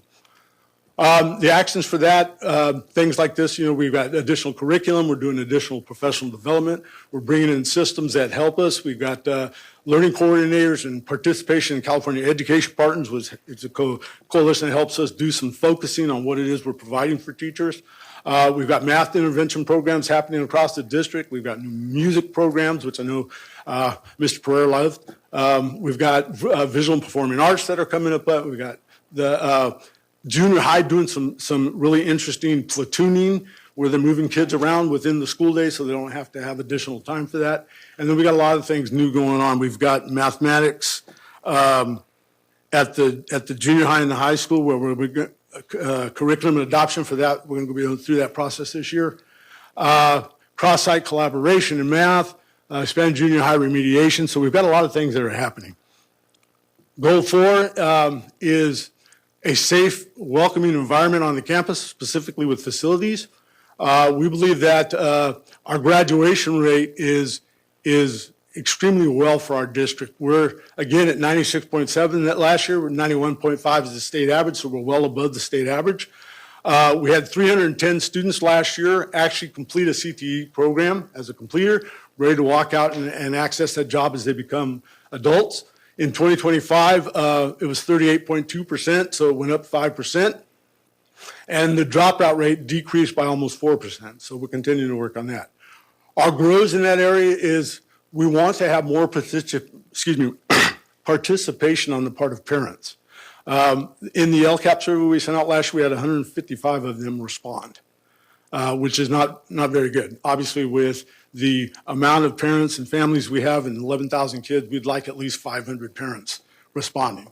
I can say that we had well over 2,000 students respond to the surveys. So that data is very encouraging, and it really gives us a better picture of where we're at. And then again, the state's college and career readiness rate is 51.7%, so we're trying to get there and achieve that, and we're getting closer and closer. And then again, you can see the goals and things that we have set up for that. We've got sixth grade camp, Hanover research, again, that we're doing. School security is a focus. We've got health services being implemented. We've got the evolved detection system happening. For the implementation, we've got parent engagement workshops across our district, before and after school program. We're highlighting the facilities issues and taking care of those. We've got teacher induction working really well. But we want to continue to look at things like the CTE pathways, which I'll be speaking about here in just a little bit, speech and language services, and then our STEM labs at the elementary level to kind of bounce off what the junior high is doing. Goal 5 is our suspension rates and trying to lower those across the district. And you know, this is one area we can really thump our chests at. As you look on the left side there, if you look at all districts and then all these major subgroups, you can see what the percentage in the center is. On the right, you can see how much it dropped from the previous school year. So when we look at the data from the prior year, for example, for all students in the district, it was 5.3%. It dropped 2% from the previous year. So all the efforts that we're putting in with a lot of the things that we're doing is causing those things to drop. And so if you look at students with disabilities, English learners, long-term EL and foster youth, and kids that are in economically disadvantaged homes, all the suspension rates are dropping because of a lot of the work that we're doing as a district. And so we've got BCBAs, those aides that are helping with the kids that are in special ed. We've got PBIS and MTSS and restorative justice across the district. And our focus, as Mr. Mraz will tell you, is to get the MTSS and the PBIS and the restorative justice at every school site. And so we're working on that, trying to do that. Goal number 6, you can see here, this is specifically reading for first, second, and third graders. And if you look down here again, when we gave the assessments, we've done really well in those grade levels. You can see up there, we had 172 teachers that have enrolled in the letters training that's been going on. From fall to winter on the NWA map, the score of growth in reading at all 3 grade levels was just exploding, especially if you look at second grade. You can see in the fall to winter, those that scored a 4, which is above, are just exploding, almost 32% at second grade. And then when you look at the 5, which is exceeding the standards, same thing with second grade, there are 35%, almost 30% for first grade, and third grade's at 33%. So it's really exploding. And so even though that's happening, we know that we still need to continue to work on this to make sure the kids are reading at an accelerated rate, and we're getting there, and to continue the letters PD for teachers. And so what we've done is we have ISI teachers at every campus. We have teachers continuing to be trained in 4 cohorts right now. And then what we're planning on doing is continuing the letters training for next year. We've got people from the junior high that have reached out and asked, hey, can we be part of that? Because they have reading backgrounds and things of that nature. So it's expanding. Professional development in the MTSS tiered model, that continues to be a focus for the district. And then development of essential standards, which we will be doing at the secondary schools starting next year. Going into goal 7, and I apologize, but the state requires us to do all 9. Crossroads is what on the next level. They are focused on increasing their college and career readiness as well. And one of the things that was really great, and I saw it at the beginning of the school year, is presentation by Merced College, and we thank you for that. They came in and talked to the parents of our Crossroads students and those students, and the interest rate in the programs that they have over there at the college was really high. And so our numbers of students taking community colleges from Crossroads has continued to increase. As you can see over there, the college and career readiness rate decreased a little bit, and the college and career readiness rate for Hispanics decreased, but there is a reason for that. That's why they have the equity multiplier, is because those kids over there are so transitory in and out of that school. Focusing on just a core group of kids is very difficult. And so it adjusts as we adjust, and the kids change and their interests change all the time. So we're always trying to hit that up. But that is what that money is for, and that's what we're utilizing it for. Action goals for 7, again, Merced College counselors do these presentations for them so parents and the kids know what's going on. They get a high rate of FAFSA completion there. They work on them very diligently to get those done, which is in the ed code anyway. But LBHS counselors come over right now and are supporting them with social emotional stuff. So whenever they have an issue, they're running over there. And then we continue to align the curriculum and the courses that we're using in independent study to match up with what the state requires for independent study and what the kids need, so that it is actually being implemented with fidelity. 8 is San Luis, and San Luis is really exciting right now if you look at this. Mr. Mias and his staff has done a fantastic job over there. Over there, what we're trying to do, again, is decrease the suspension rates for all our subgroups with them. And if you can look at the glows on that, his suspension rates dropped year over year for Hispanics by 3.5%, socioeconomic disadvantaged kids by 2%, and EL students by 4.1%. His decrease in suspension rates for Hispanics is 9 times greater than what the state decreased it. His decreasing for suspension rates for the socioeconomically disadvantaged kids is 5 times greater than the state and what they did. And as you can see in the bottom statement down there, he's already met in this category what we had as a goal for the LCAP a year and a half early. So he's already there. So we're really looking at some other things to do. So the only thing we can suggest on that is continue what you're doing and build upon what you've done. And for him as well, he's using Sierra Vista right now for his SEL, for his kids, and using those CSI funds to pay for that. So what we've got planned is once those funds run out is to look at possibly figuring out a new source of revenue to pay for those, because it's surely showing dividends. Finally, and I know you're glad I'm there, is goal number 9, which is traditional kindergarten center. Their goal is to decrease the chronic absentee rate for all of their students, but also English learners, SED, Hispanics, et cetera, by 20% by the 27 school year. As a glow over there, you can see their chronic absentee also has decreased. They've been doing some yeoman's work over there to get it to decrease. TK, it is what it is. They're little kids, they're always sick and they're always doing something. You can't get them there. Mom, I don't want to go to school. And things like that. They don't say it that way, but as you can see on the chart here as well, that it's decreased everywhere as well for their school side. So down at the bottom, the percentage of change, you can see it's 9% for all students, 13% for Hispanic kids, and 13% for the SED. So they're doing some great stuff over there as well. One of the things we really want to give a shout out to across all our school sites, but definitely at the TK site, and a couple of you have done this already, is to our community schools liaisons. They've done yeoman's work reaching out to people, to talking to families, bridging that gap between the schools and the families, what they need, what they're short on. And they've just done an excellent job at that. And it helps really with the behavioral, social, emotional stuff. So we want to continue doing that and be creative in doing that. So we really want to yell out for them. So, sorry, this paper is not turning. And then, so in summary for you guys, thankfully, overall students are making incremental progress in mathematics and ELA. Students' well-being is very much improving. The facilities issues continue to need to be addressed, but we know that they are. Safety continues to be a priority, and we continue to look into that in different ways that we can enhance that. And we continue to focus on student needs and learning through our MTSS, PBIS, restorative justice, and other things that we are doing. So that in a nutshell is our LCAP mid-year review. So do you have any questions?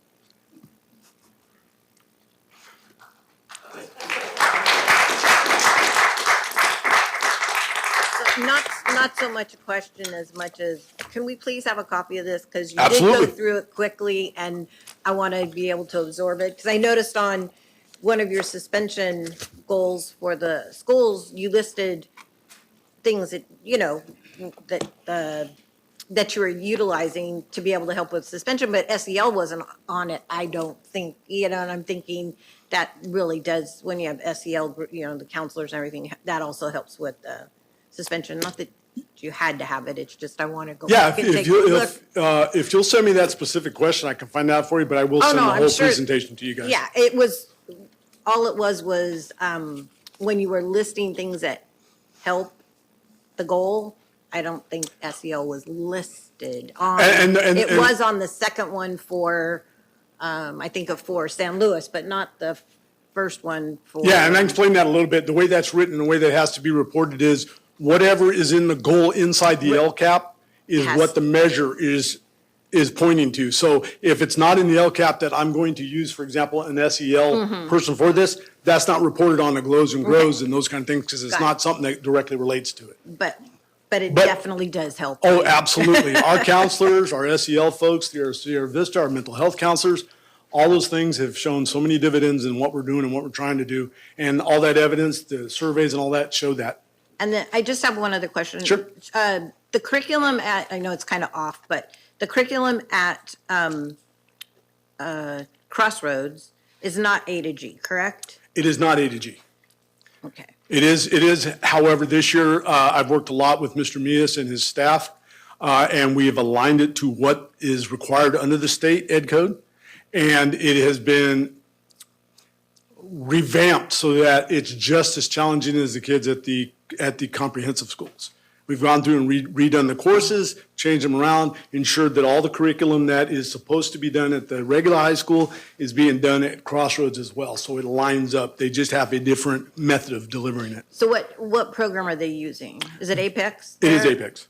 And so Edmentum, they don't use Edmentum because No. Apex and okay, because I They're know they're using Apex. Edmentum has A to G. So I was Yeah. just, Well, and some of I don't know the, if some of, Apex oh, go ahead. does. I'm sorry, Dr. Rich. does Apex?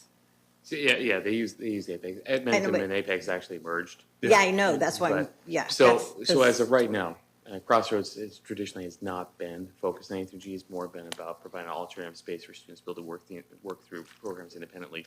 This is something that we are looking at in terms of going forward, and because we want to make it so that students who have to go on to independent study will have the opportunity to remain college ready. So if they wish, and we talk about it in terms of when a kid graduates from high school, it's the golden ticket, but it's what does that golden ticket open up? And so students who don't graduate A through G aren't able to go straight to a 4-year. Doesn't mean they can't go to college, go Right. straight to a 2-year and then matriculate onto a 4-year. But we also know that we want students to be able to have the opportunities to make that choice for themselves. Well, and if you have a student that it's their sophomore year, they, for whatever reason, need to go to Crossroad, but they've already had their A to G, now they can't continue it, and then maybe they, Right. maybe they want to. So I'm Absolutely. And that's why we're doing a lot of those presentations, like I said, for Merced College, because that may be the avenue for them to get back into that flow, so. Thank it's really you. good. Yes, ma'am. Mr. D. Thank you for a very detailed presentation. Your comment about parent participation, the parent surveys, I've been to many community schools events where there have been hundreds of parents there. Food is always a motivating factor. Is there any way to partner with community schools, the parents, and some of the food vendors that are at these events to see if we can get some iPads and put them in a room and have them fill out these surveys and get a free meal at the same time? The California Healthy Kids Survey comes directly from the state with a link for it, and we have to send it out and get active participation so that they can take the surveys and all that. So facilitating something like that's a little difficult.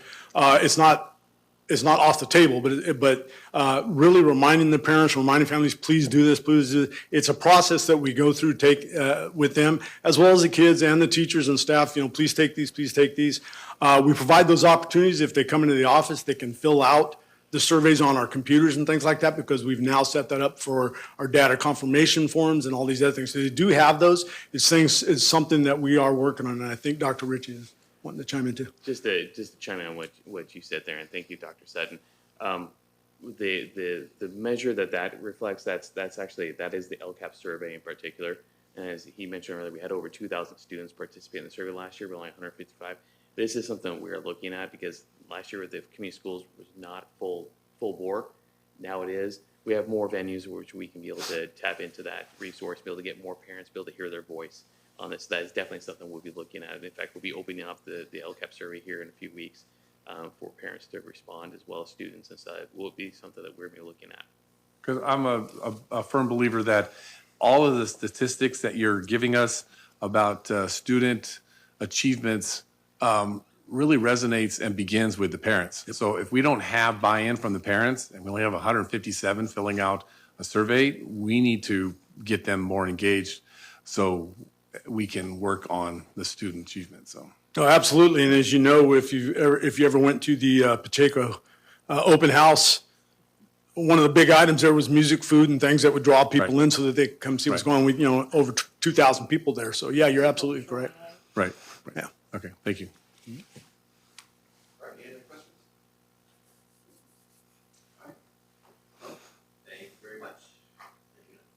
I'm sorry.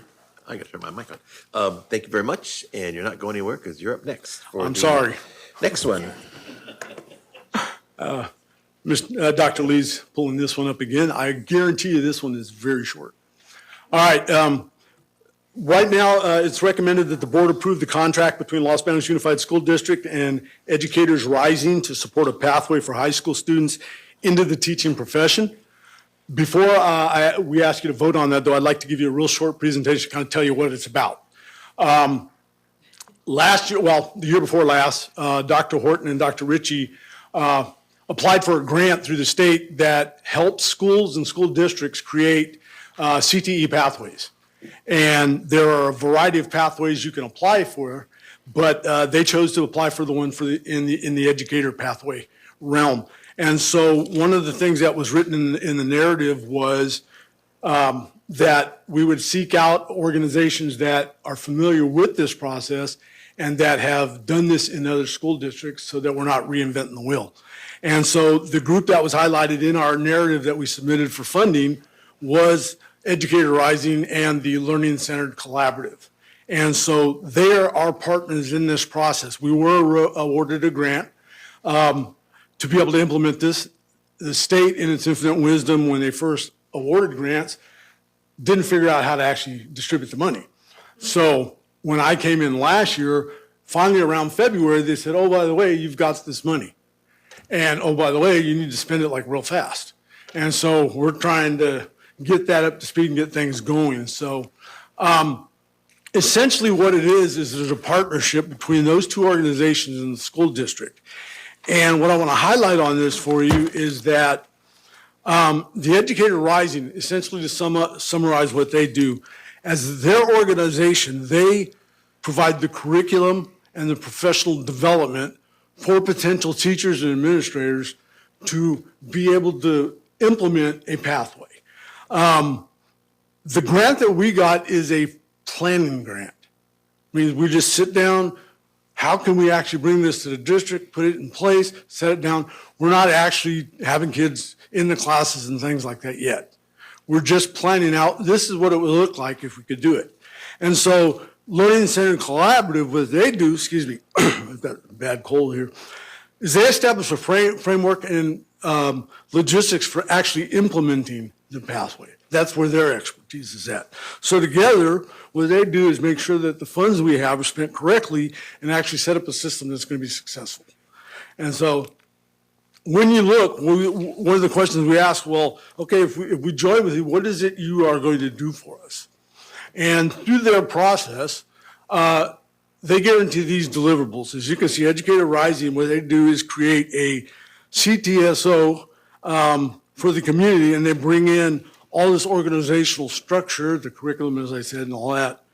And then the Learning Center Collaborative, the great thing about them is they will create a design structure for your school that builds support and capacity going forward. They personalize it, it's computer-based learning, and they create assessments, and they go looking through all that. And then they will develop, I'm sorry, I'm having a little bit of my issue that took me out of school a couple years ago. Pardon. As you can see there, and then so what they do is they provide 40 standards-based lessons in the curriculum.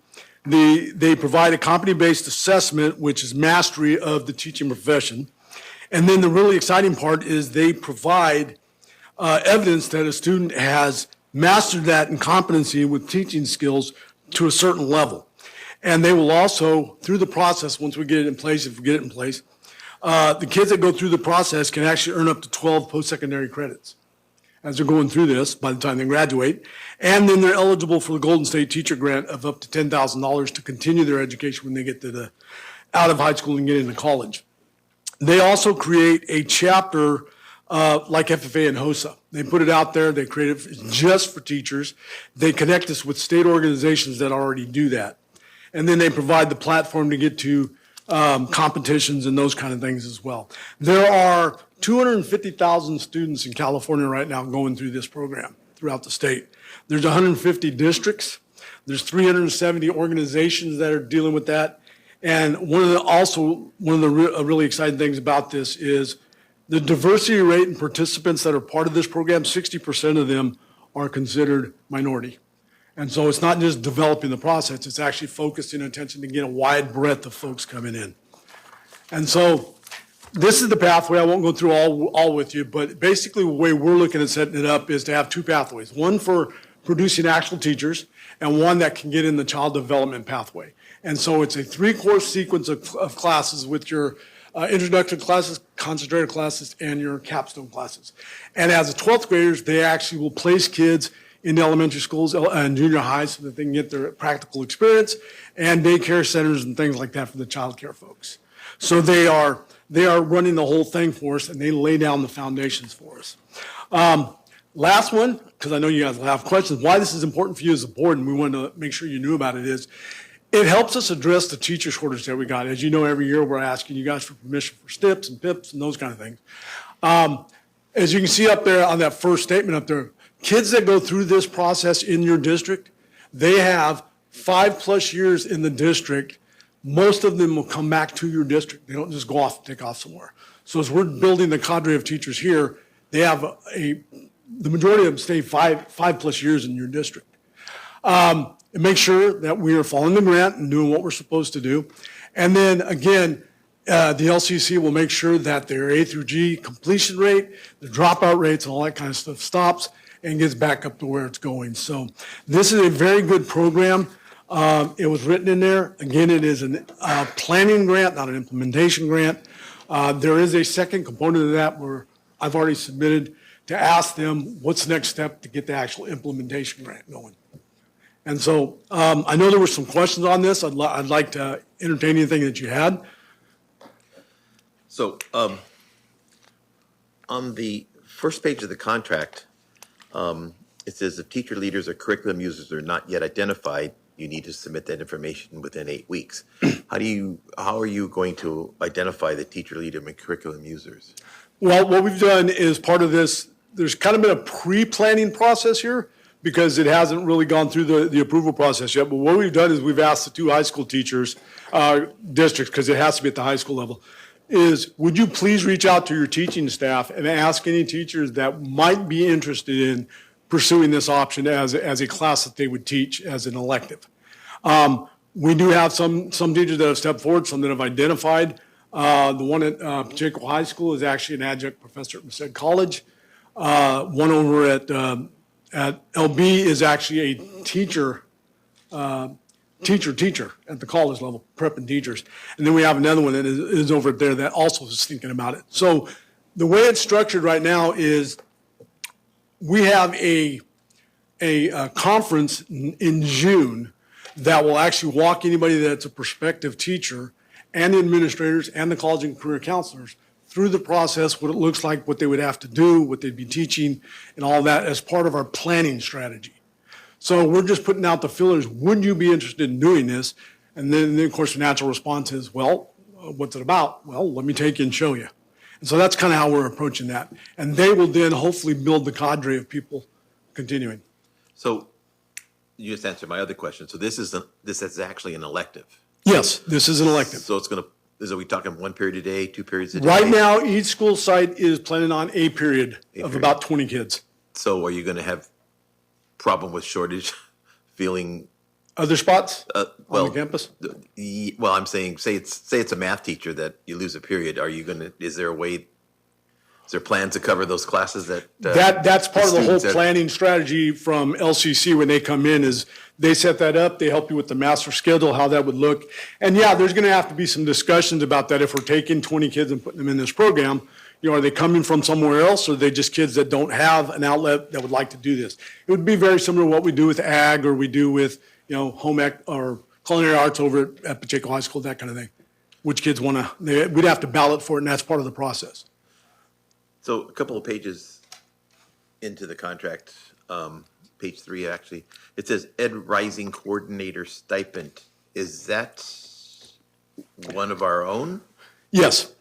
The way that was written into the original contract is we'd have a different district office person that would cover that and would be the coordinator for the district working with the 2 school sites. And so I think it was a $2,000 stipend or something like that they had planned in there. 4,000. Is it 4,000? The reason I haven't paid attention to that because technically I'm that person. But obviously, you know, I'm not going to be submitting for a reimbursement. And the way these grants work is once you have them and you figure out your priorities and what you're paying for, the funds shift and you can move them to different areas. And so it also has teacher leaders listed here. And you've already talked about identifying those teacher leaders. Is there a stipend? I didn't see anything. Is there a stipend for the teacher leaders that are doing this? The teachers that are involved in this planning process get compensated, yes. They're paid when they attend a meeting. Actually, everybody that attends, whether it's us or a representative from Merced College or whatever, gets paid out of the grant for attending these meetings. They also will get compensated for going to the training sessions in June and all those things as they're building up this. Looking at the curriculum that's available, you know, all those things. They're submitting timesheets to be paid for that and compensated for that. Once we're down the road and we know that this is an actual pathway that we're going to go, then that would be obviously the typical funding process for teachers. I was just going to ask if there is a stipend process. Have you talked to LBTA about that? No, it's not a stipend. It's timesheets. Okay. So I noticed also on the 3rd page, it says the term of this purchase is January 6th, 2026. How did we do that? Well, it's. I mean, we're approving something retroactively? No. The actual contract and their services don't start until June of this year. And that's where, if you look at a little bit further down, you'll see that the contract is actually from June of this year till July of next year, and then from June, and then July of the next year to the following year. So it actually goes through 2028. This month from January till June, they're working with us kind of pro bono. But for them to be able to start committing resources and things like that, they have to have a date. I've spoken with them though, however, and if it is your pleasure to have me change that date, they'll change the date. I just feel uncomfortable approving retroactive contracts. Sure, and I understand that. But again, they're not being paid until June for the school year coming up. Okay. That's all I have. Lori? Ms. Gattuso? So this will be associated with the National Student Organization? Yes. Which one? That's when there's multiple in the state. So we, as part of that LCSS, and actually I meet with them tomorrow, part of that planning process is which one do we want to align with? So do you know some of them? I mean, my background's ROP, so Right. I know the different national Sure. organizations. I'm not positive though about the teaching There's ones. the one of them we were looking at was the California California Student Teacher Organization. There was another one that had to do with preschool. And again, when we're lining up the 2 pathways, that's why I say we'll be looking at which ones, because obviously we wouldn't want the ones that are doing preschool stuff the child development over in this one that doesn't apply to them. So we'll be looking at which ones we want to use. And this might be like to ask, but with the the child development side, ROP, Merced County ROP's got that pathway pretty well done. And Yep. that wasn't an option to maybe work with them on that? It is, and that's what, actually, Okay. that's what the LCC does. Okay. In addition to lining things, they go out and set up this, they establish the partnerships with the community colleges, with the businesses and organizations, the schools that would be placed. They do all the work for us, all that groundwork to build those connections. So knowing that, and they've worked with other people already within Merced County. I'm like thrilled that maybe we would be able to bring some site, training for students, because that's great. I mean, it was wonderful when I had my class and was able to put students in the community. And so this is nice. Just, I know we have our own teachers, but having them go to different schools Sure.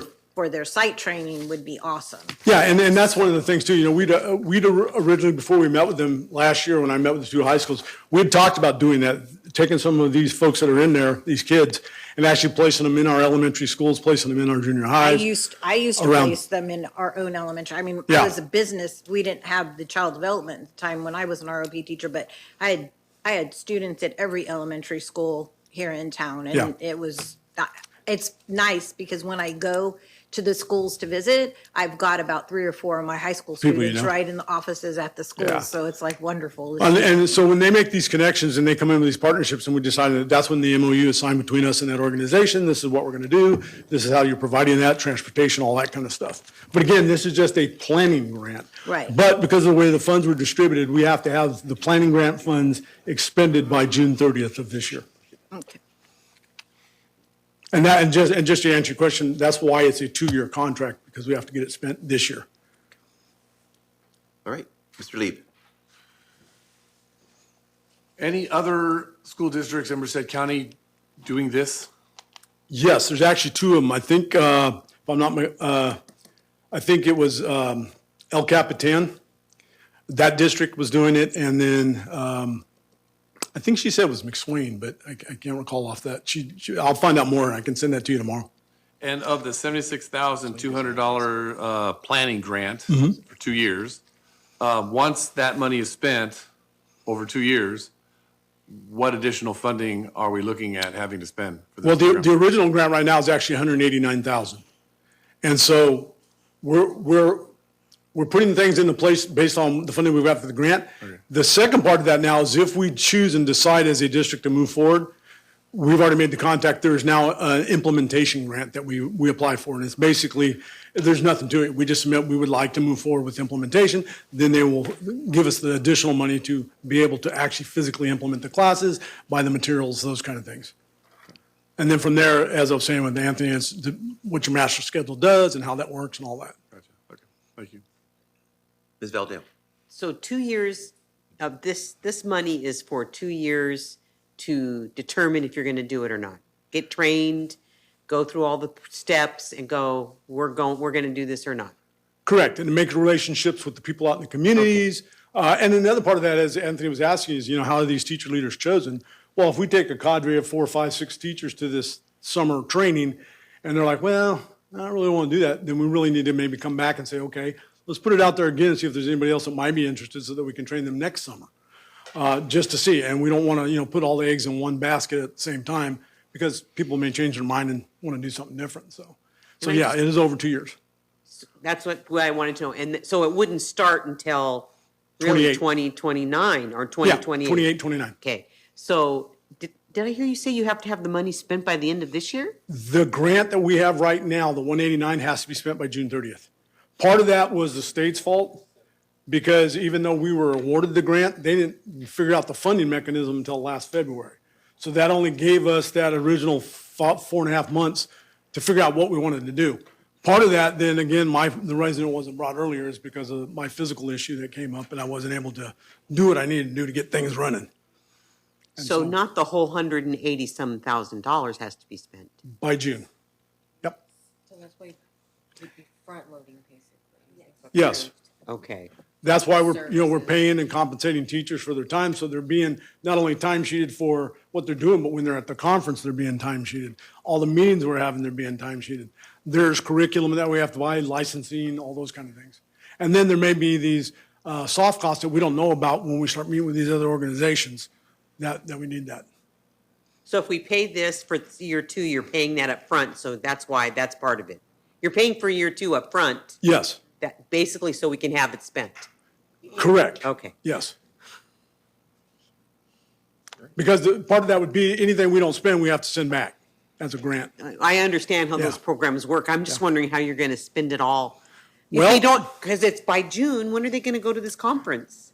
This conference is in June. Yeah, Yeah, the conference is in June. conference is in Conference June. is in June, so you have to pay, okay. And part of it with these items is that when you encumber, as long as you show that it's encumbered, as long as you can show in the budget that Encumbered. it's Right. encumbered. That's what I was then wondering. then Okay. you're good to go. It's like, we don't have to actually have it, the cash flow out. We just have to show that it's encumbered on it, and they'll have a timeline. Yeah, I That's what I was- apologize. I meant to say encumbered, but I said expended, but yeah. We just have to have it, this is where we're going to spend it on it. Here's our plan. That's why So we for have this. timesheets, you can say, oh, we're putting that much towards teachers' time to do whatever, and you can Well, encumber yes. that money. And Well, like a that- budget.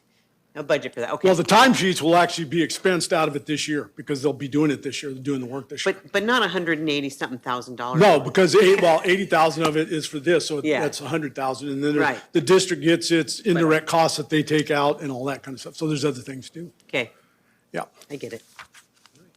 Ms. Smith? It's a great program. I'm pretty excited to see it happen.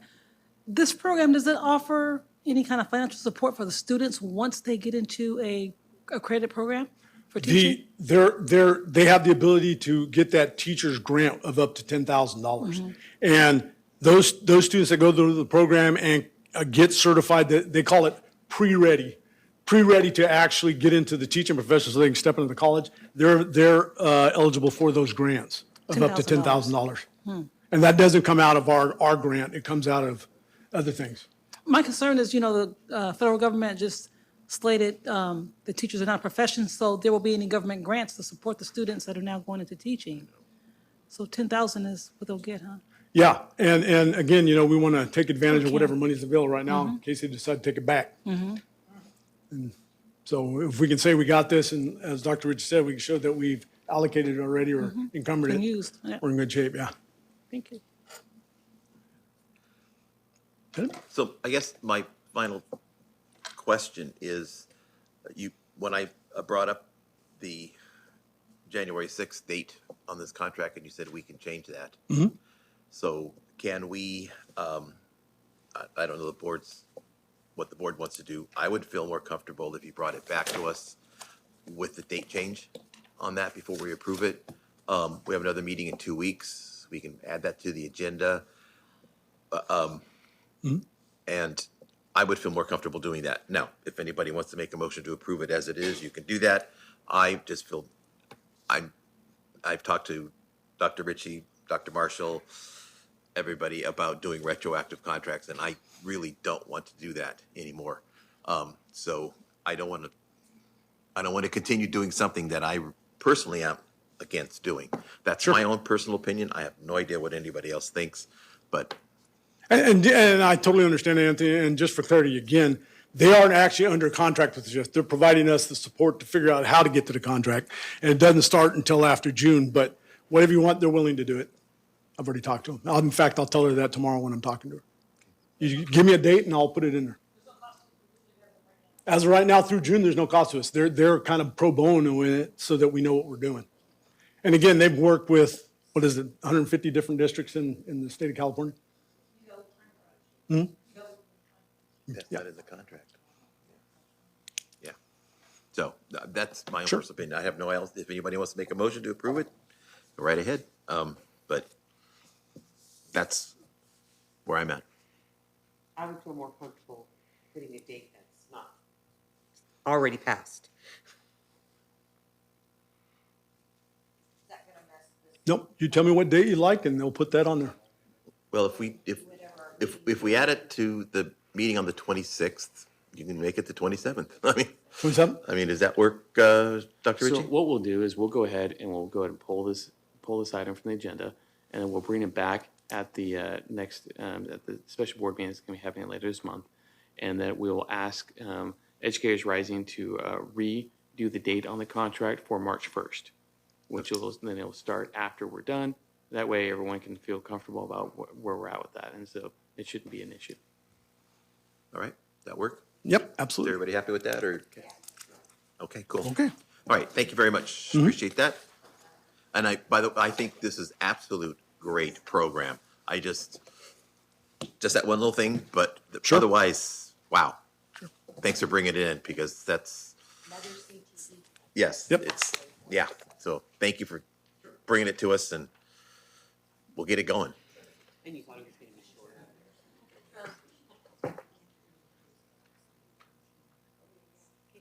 You guys move seats, it's throwing me off. I know, I keep looking over here for Marlene, she's over here. It is recommended that the board approve the detailed 26-27 budget guidelines and assumptions in preparation for budget development. Does anyone have questions? No? Okay. You present this kind of budget? I hadn't seen this before, the guideline. No, we do it every year. We do it every year. I looked back last year, I didn't see it. And you'll see the budget calendar and consent, we have to Uh-huh. do that every year as well. Okay, I didn't recognize it. Are you gonna go over the material? No, and normally I don't, but if there's a certain specific question, I can definitely answer it for you. Okay. Well, as you know, I've had a problem with the budget. Yes. Right? And so it goes back to May, which is 9 months ago. We had a discussion here about how we couldn't provide some funding for a specific department. And then we had, I think the 2.8 block grant came in, and then we gave bonuses and raises during negotiations. And we pulled money from 3 sources to make that happen. Yes. And now we're in a deficit. And you also had a large payback of some sort. But now with we're the cell phone? cutting departments to fix the general fund? This is for next year. Right, but we're gonna. And we're not cutting school sites. I'm only reducing general fund budgets, which is our office. And that comes into play because of 3 different things. First, the COLA went way down. Right. So with that COLA drop, we lost $1.2 million. Right. Then we have declining enrollment that I have to take into account. Now we have the SELPA thing with the county office that I have to take into account as well. And the bonuses. No, the bonuses are done, they're paid for. They don't affect next year's budget. But it cost us money from the fund that we had a problem paying back SELFA, right? No, 2 totally different things. We had the money for the bonus and the raises. That we can meet the 3% this year. Right. It's the year out that I have to find $500,000 to make up for the SELPA. I have to find $1.2 million to make up for the drop in COLA. So I have to make sure.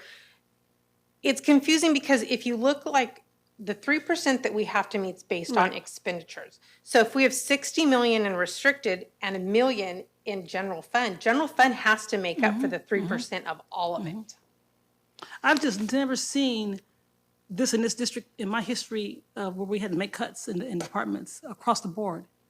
And I know the SELFA grant was like $500,000, but I'm pretty taken back. This is worst case scenario. And I don't want to, I bring this to you now because if we don't have a good fund balance, yes, I'm going to have to reduce general fund budgets next year. But I'd rather bring that to you now than come to you at development and say, look, I cut and I didn't tell you. I don't want to surprise you guys. Like, I feel like we're constantly getting hit with surprises like the thing with the SELPA. We didn't plan for that. So, which was an overpayment to the district, right? That was an overabundance of money. It was the county. Can you explain it better, Sean? You kind of attended those and I didn't. So what happened was that the county for years they've been basically, the SELPA has been living off of unfilled positions. So they've been essentially balancing their budget by the positions they haven't filled. They planned for them, but then they weren't able to hire individuals to fill those positions, and therefore, with the deficit that took place, they were able to balance it out because they had these positions that weren't filled, and they were able to shovel the money around. Well, this year, they filled the positions. And then, voila, it was reported to us just last month. They reported the districts, we have this massive deficit, and as all the districts are part of the county SELPA, and we all participate in it, we have students who are who serve in it, they had a budget hole that needed to be filled. And to tune up for us, it was originally, they said that they anticipated to be about $730,000. Then after revising it, looking at it, said, well, it looks like for our district, it's going to be about $430,000. The latest meeting I just went to this week, there's a discussion. They're bringing back a proposal to where the county will backfill. It will basically cover that cost for this year, but then it will be, they're coming back with a couple different proposals of how districts will pay back that money over the next couple of years for SELPA services. And then we're also talking about how we can look at overall funding, how districts are access services, how districts pay for the services, and how it's equitably distributed over the next several years. And so I'll just say it is a rather vocal conversation between the superintendents and the SELPA this week. And so we'll be looking at some changes in how that goes forward. I'll be bringing back the information once we go through it. But as it stands right now for this year, it wasn't able to, the information, like I said, just happened this week. So Mel was not able to add that into her information here. But it looks like the county will be covering that for this year, but then we will have to make plans for that over the next several years and whatever the SELPA agrees upon in terms of how we'll do the repayment plan. So does that mean that our budget, we couldn't afford to make that payment? No, I think the county overexpensed $6 million. So now they're collecting it from all the Correct. districts. Right. We didn't overexpense. Right, I understand that. But now we're having to fill that gap that the county is short. So then I have to find it in the budget. So what they do is they reduce our special ed allocation. So now I have to make a larger contribution to cover. Right. Because how special ed works is if you spend a certain amount, you can never spend lower than that. You have to spend that exact amount every year or more. Right. So my question is, were we able to meet that obligation to that reimbursement? Or did you get a deadline to pay the reimbursement back, or were we not able to reach it that caused you to make the cuts in the departments? The reimbursement back? Yeah, the SELPA money, the special ed money? We haven't paid anything back yet because that's still in talks.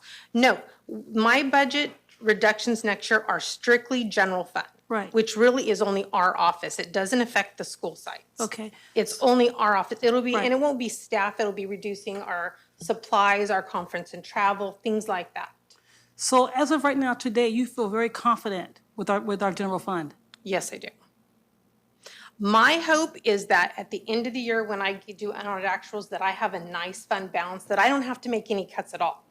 But I don't want to plan for everything to be roses and then it not be. I want to hope for the good, and this is the worst case scenario. I mean, we could get to the May revise and COLA could be back up. But all the budgets that I presented to you are based off of what COLA was. Well, now I have to shift because I was planning on 3.2. Well, now we're at 2.41. If that drops, then I'm going to have to figure out where I'm going to shuffle again. Okay. So this 20% deduction in the departments, where do you see those cuts going to be made? It'll be made in supplies and conference and travel. And it won't affect students? It will not affect students. Because the site's budgets are based on their lottery allocation, their Title I, and their site discretionary. Those are amounts that we get that we can't reduce those. And we're going to do whatever we can to make sure that no reductions affect student or staff. If we can reduce conference and travel, if we can reduce office supplies and what we buy, let's start there. But my hope is that we end up with a really nice fund balance that we don't have to do reductions at all. And we'll know that at the May revise? May revise will tell us what COLA we're going to set. Right, the new COLA. So when I present to you guys second interim next month, you're going to get that based on the 2.41 COLA that we have now. When I do budget development, if that changes, then that's going to look different than second interim. I can only give you the information that I have at this time. Isn't there a projected COLA decrease right now? Mm-hmm. Yeah. Yep. I'm hoping it doesn't drop past 2.41, but those are things I don't have control over, like the SELPA thing. It was like, okay, well, where am I going to find $500,000? I have to find out where am I going to reduce to cover that increased contribution. And I think one of the things that, one of the ways that I understand what's happening is when Ms. Smith said, you know, we had the grant money from last year or this year. We had the grant money that we used. That for was the one-time funds. One-time funds. Yes. But that was one time, it's not ongoing. What's happening with next year's budget is using ongoing funds. Correct. Because basically that grant money was one time. We can't go ahead and spend it next No, year. We can spend it next year, but the following year after that, we still have a deficit. So, you know, it's ongoing funds. I think that's what's not being understood. Is It's that not the one-time funds. The Well, one-time funds, we got it, we expensed it. Right. That doesn't affect general fund. Right, but what I'm saying is that that one-time funds really doesn't help next year because it was one-time funds. It's not ongoing, and we're talking Correct. about ongoing funds. And the COLA hits general fund, so if they reduce the COLA, that doesn't hit all our restricted, it hits our general fund. Right.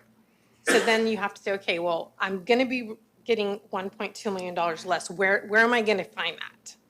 The following year, if it stays the way, we're gonna lose $2.2 million. I have to find that somewhere to make the 3%. So I have to look at where I can reduce things. Okay. But in a perfect world, let's hope that we have a really good fund balance. We've always been really good at budgeting. So I'm hoping that we have a great fund balance and we don't have to do any reductions.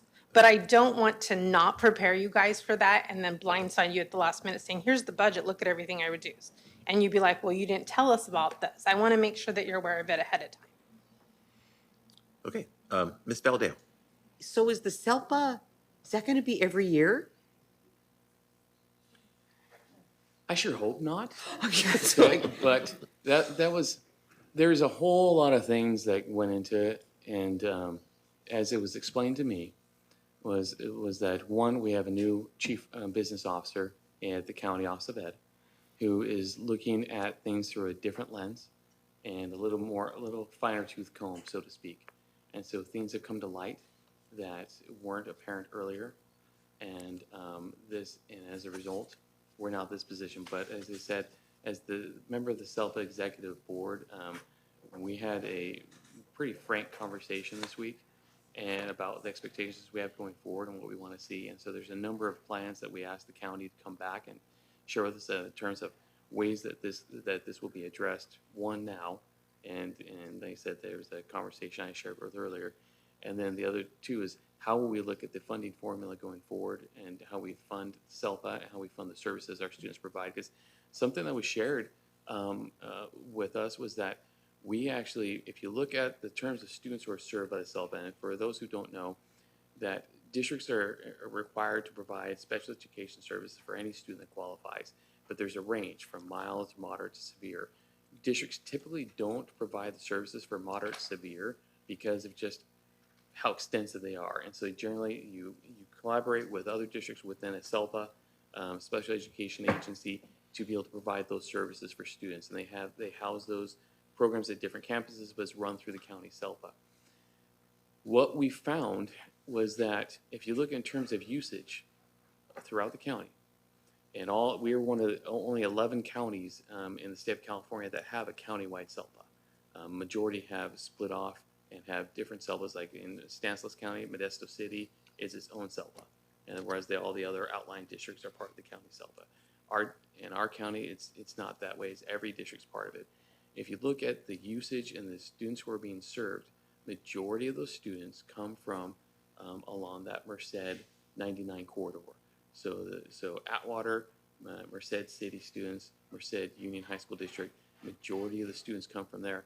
Our students, they said, if you look at what we actually pay right now as our contribution to the SELPA versus how many of our students are actually participating or receiving services through those county services, we would be able to add an additional 80 students if it was actually equal. So my argument this week was that we are subsidizing districts across the county, and why I understand as part of being a part of the SELPA, there's a bit of that, because at a small district, you have a family that moves in with a student with high needs that can bankrupt that district. And so as part of the SELPA, there is a minimum amount, but as it stands right now, the way that, and this was agreed upon like 20 years ago, and they haven't bothered to look at it since until now, this is the conversation we're having, is that our students are not being served in the same way that the rest of the county is, and so we're looking to address that. And that's one of the things that I know I was pushing this week of that we can't maintain the status quo.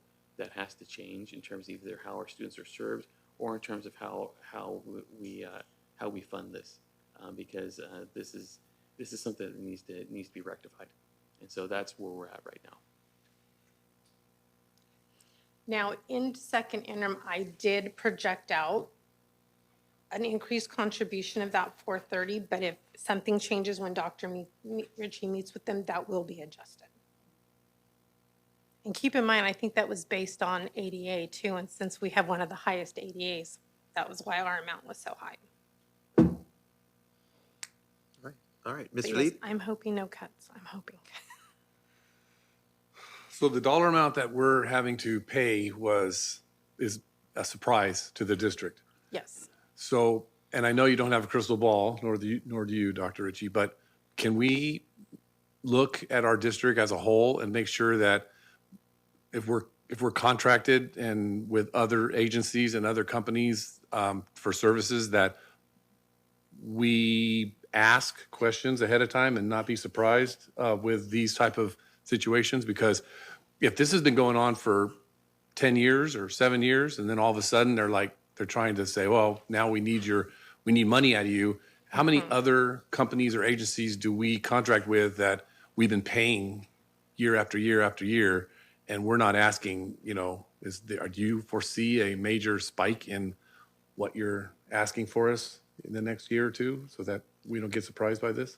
I'll let Mel answer that part, but I can just say that in terms of like SELPA, it's a unique animal. It really is, and so be able to compare that from like say a company that we contract with versus another agency, it's a unicorn. Like the way the SELPA operates and the way the funding operates is very different. And as I said, that's something that this has been going on for decades. And yeah, it's causing us to rethink. And I know that Dr. Lee and Mel and myself have had several conversations since this has come to light of, okay, what are we going to do differently? How are we going to say one of the first things that's happened now already that's different is that all the superintendents who are part of the executive committee for the SELPA is that we've all required that our CBOs now are going to be part of when we sit down and we meet.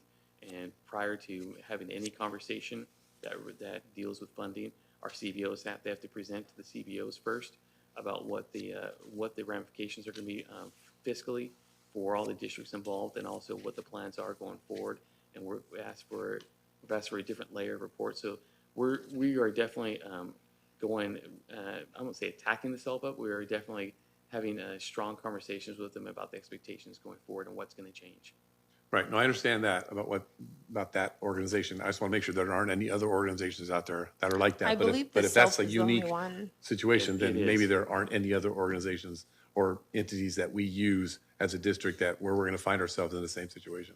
Not to my I knowledge. don't think so. And we are not the only district. The entire county Right. is like, what are we going to do? Right. We just happen to have a larger amount because of our ADA, where some districts it may not be that much, but I think we were the second highest. And we were totally blindsided. We had no idea it was coming. Okay. All right. Thank you. Any other All right, anybody else?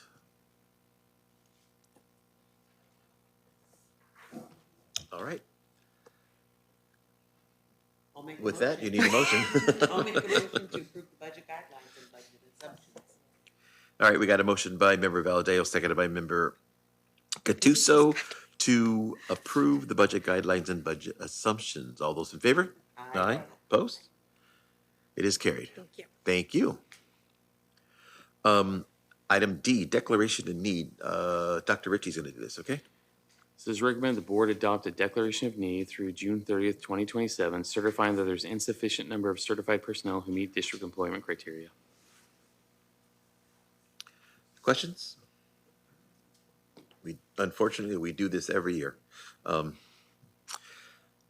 With that, we need a motion, please? We got a motion by member Lee, seconded by member Moran to approve or adopt the declaration of need. All those in favor? Aye. Opposed? It's carried.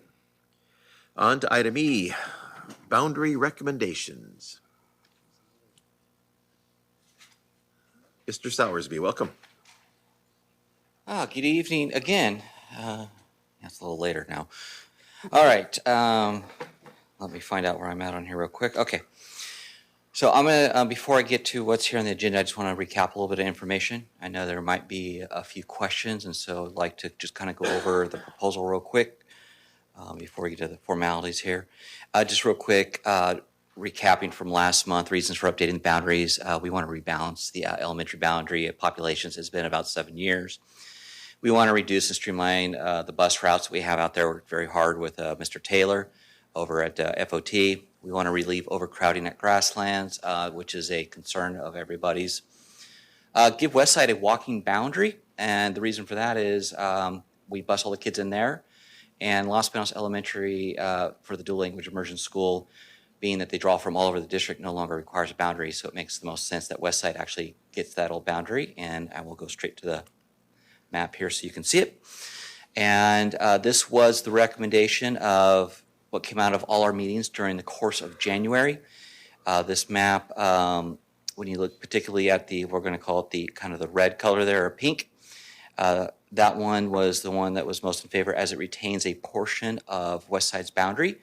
So that way they don't lose everybody from the get-go. Here's all my meeting dates we did over the course of January. You can see we met with the administrator, CSEA, LBTA, many public meetings on each of those public meeting dates. There were 2 different sessions, both in English and Spanish, and we alternated the times during the course of the month.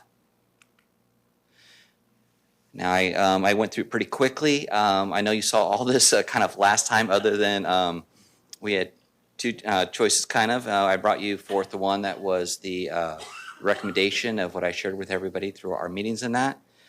Are there any questions on any of this? Questions? Mr. Lee.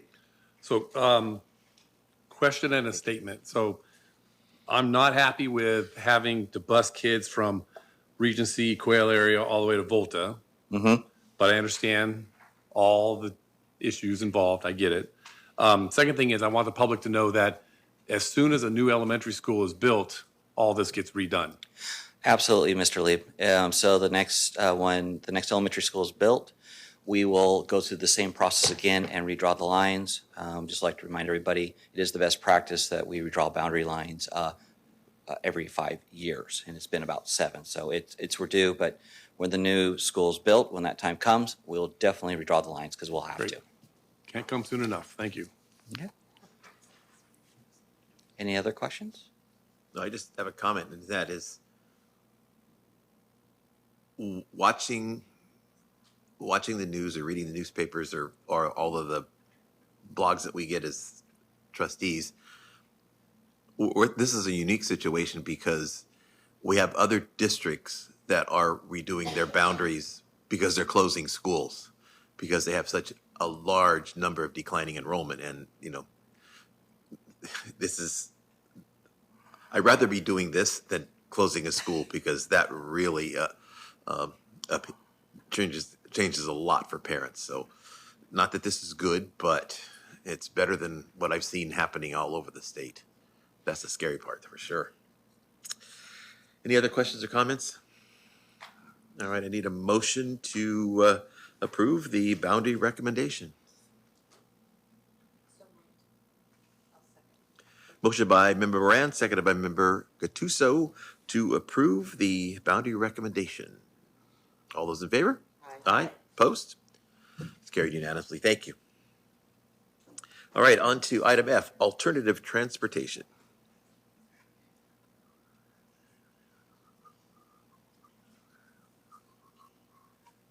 Good evening, board members.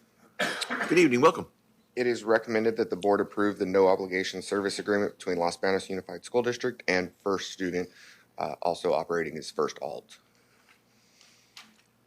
Questions? I have one. So has this been brought to CSEA for their approval or blessing or? For this, no. No. This is to facilitate transportation primarily for our McKinney-Vento students who live outside of our area. So that's a service that we could not provide in-house. And the only other thing that I want to comment on before somebody calls me on it is that the term of this agreement shall commence on January 28th, which was a couple weeks ago. And I'm not going to do retroactive contracts anymore, but I did talk to Superintendent Ritchie, and I understand the need for this in the fact that we have a couple of bus drivers that are out, and we can't offer this service, but we have special needs students who need this service.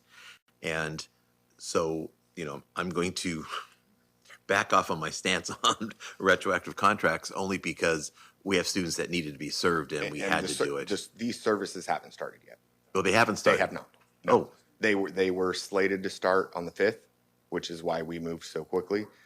And then it moved from the 5th to tomorrow. And I was like, oh, perfect. And then now it's not even starting tomorrow. Okay. So maybe it might start next week. But we were obligated to provide that transportation. By law, we have to provide it.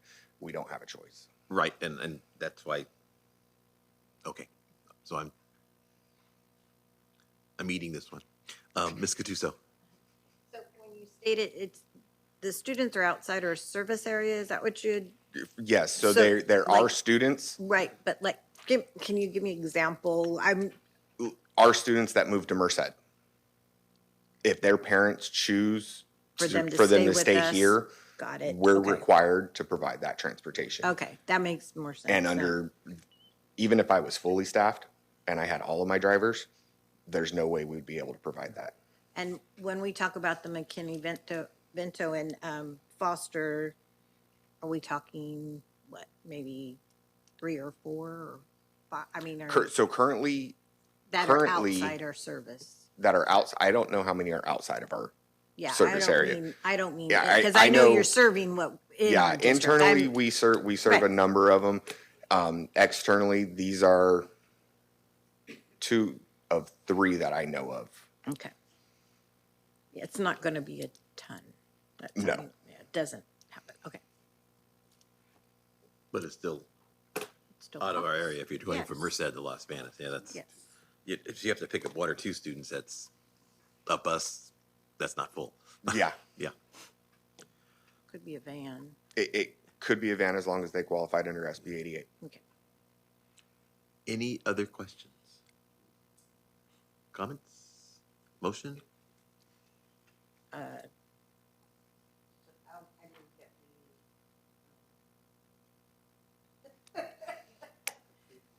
Approve the alt? Service agreement, alternative transportation So we have a motion by member Gattuso and seconded by member Valadeo to approve the alternative transportation agreement with First Student. All those in favor? Aye. Opposed? It's carried. Thank you. Yep. You're welcome. All right, on to item G, bid award for the Las Banas High School modernization. I hear them every morning. We'll be done one day. One day. I hear One them day. every morning. They start early, too. Not too early, I hope. They shouldn't be. So it is recommended that the board accept the bid award for Las Banas High School modernization, Category 7, roofing and repair, sheet metal, flashing to DD Construction Incorporated. All right. Comments, questions? Motion? We got a motion by member Lieb, seconded by member Gattuso to accept the bid for the Las Banas High School modernization with DD Construction. All those in favor? Aye. Opposed? And it's carried. Item H, contingency budget for the Los Banos High School modernization. It is recommended that the Board of Trustees approve a contingency budget for the Los Banos High School modernization project. We met about this with the facility subcommittee, and the process that will be in place to be able to process these change orders is like previously 0 to 50,000. I'm able to approve that as the project manager. 50,000 to 100,000, Dr. Lee and Dr. Ritchie would need to also sign that off. And then anything over 100,000, that would be brought through the facilities subcommittee or straight to the board for approval for those change orders. And I have created a document for tracking, so you guys should have a copy of this. So this would be how we would process those $50,000 to $100,000 change orders, and they would be source documentation behind that of the actual change order. And then this would be forwarded on to the board, so you know that we signed that. So this would help us minimize our project delays, make sure we're able to add the extra work in that we're need to do for like the locker room and those kind of things. So that's what this contingency is going to be used for. Yeah, definitely will help prevent delays from having to make, the decision. So, Comments or questions? The Facilities Committee did meet on Tuesday, with Ms. Mundy and Dr. Ritchie and Dr. Lee, and we had a real concern about going up to $100,000 and putting it all on Sherry, just because one person approving $100,000 we felt uncomfortable with, and so we hashed it out and we came up with this process, and I think makes us all feel a lot more comfortable in the process, and it covers everybody and everything, and it helps with the decision making, because those are big decisions, right? And it's a district decision, so I'm glad I have support on that now. Any other comments or questions? Motion, please. I'll make a motion to approve the contingency budget for Los Banos High School modernization. We got a motion by Member Valadeo, seconded by Member Moran, to approve the contingency budget for the Los Banos High School modernization. All those in favor? Aye. Opposed? It's carried. All right, thank you. All right, item I has been pulled, will be coming back to us at a future agenda. And so we're on to item J, which is the CSBA Delegate Assembly election. And Dr. Ritchie, you're going to do this. So it's recommended the board cast its vote for a representative to the California School Boards Association Delegate Assembly. I don't know anybody. We get, there's one out of there's two. I mean, if I had to pick one, I would, based on their application, I would lean one way, but that's me. Everybody what's your thought, Ms. Tuso? Well, I mean, I've worked with Kurt for years at MCOE, and so, I mean, that would be my, my choice, but. Then that was mine based on my reading of the background information from both of the candidates, so, but. So you. If you want to make a motion, or we can make a motion not to approve it, or anybody, or whatever you want to do. So I move that we vote for Kurt Coleman as our representative to CSBA. Is there a second? We have a second. We have a motion by Member Gattuso, seconded by Member Moran, to cast our vote for Kurt Coleman. All those in favor? Aye. Opposed? And it is carried. All right, on to the consent calendar. Is there any pulls tonight? Yes. Yes, what is it, Ms. Gattuso? G4. G4, so we're gonna pull G4. And a comment. Can I make a comment without having to technically pull? No? Not really, Okay. unless it's, It's just your wording on contracts being signed. yes, and, well, was that a mistake? Just pull it. Pull it. All Just pull it. right. We'll pull it. H1. H1 or G4? Would you say? G4, H1. G4 and H1? Okay. G4 and H1 have been both pulled. Any other pulls? All right, with that, I need a motion to approve the consent calendar with the exception of item G4 and item H1. We got a motion by member Lieb, seconded by member Smith to approve the consent calendar with the pools. That is a roll call vote. Ms. Silva. Mr. Castro? Mrs. Gattuso? Yes. Mr. Lieb? Yes. Dr. Moran? Yes. Ms. Smith? Yes. Ms. Valadeo? Yes. Mr. Pereira? Yes. All right. Ms. Gattuso, item G4. It's really more for clarification. Can we be able to answer a couple of things? Sorry.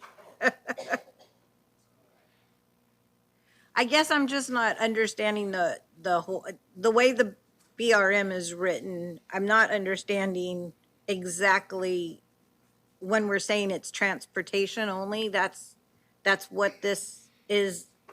We're paying Boys and Girls Club for transportation, and then they're contracting out somebody else to do the transportation? Yes, so we currently have an MOU with the Boys and Girls Club.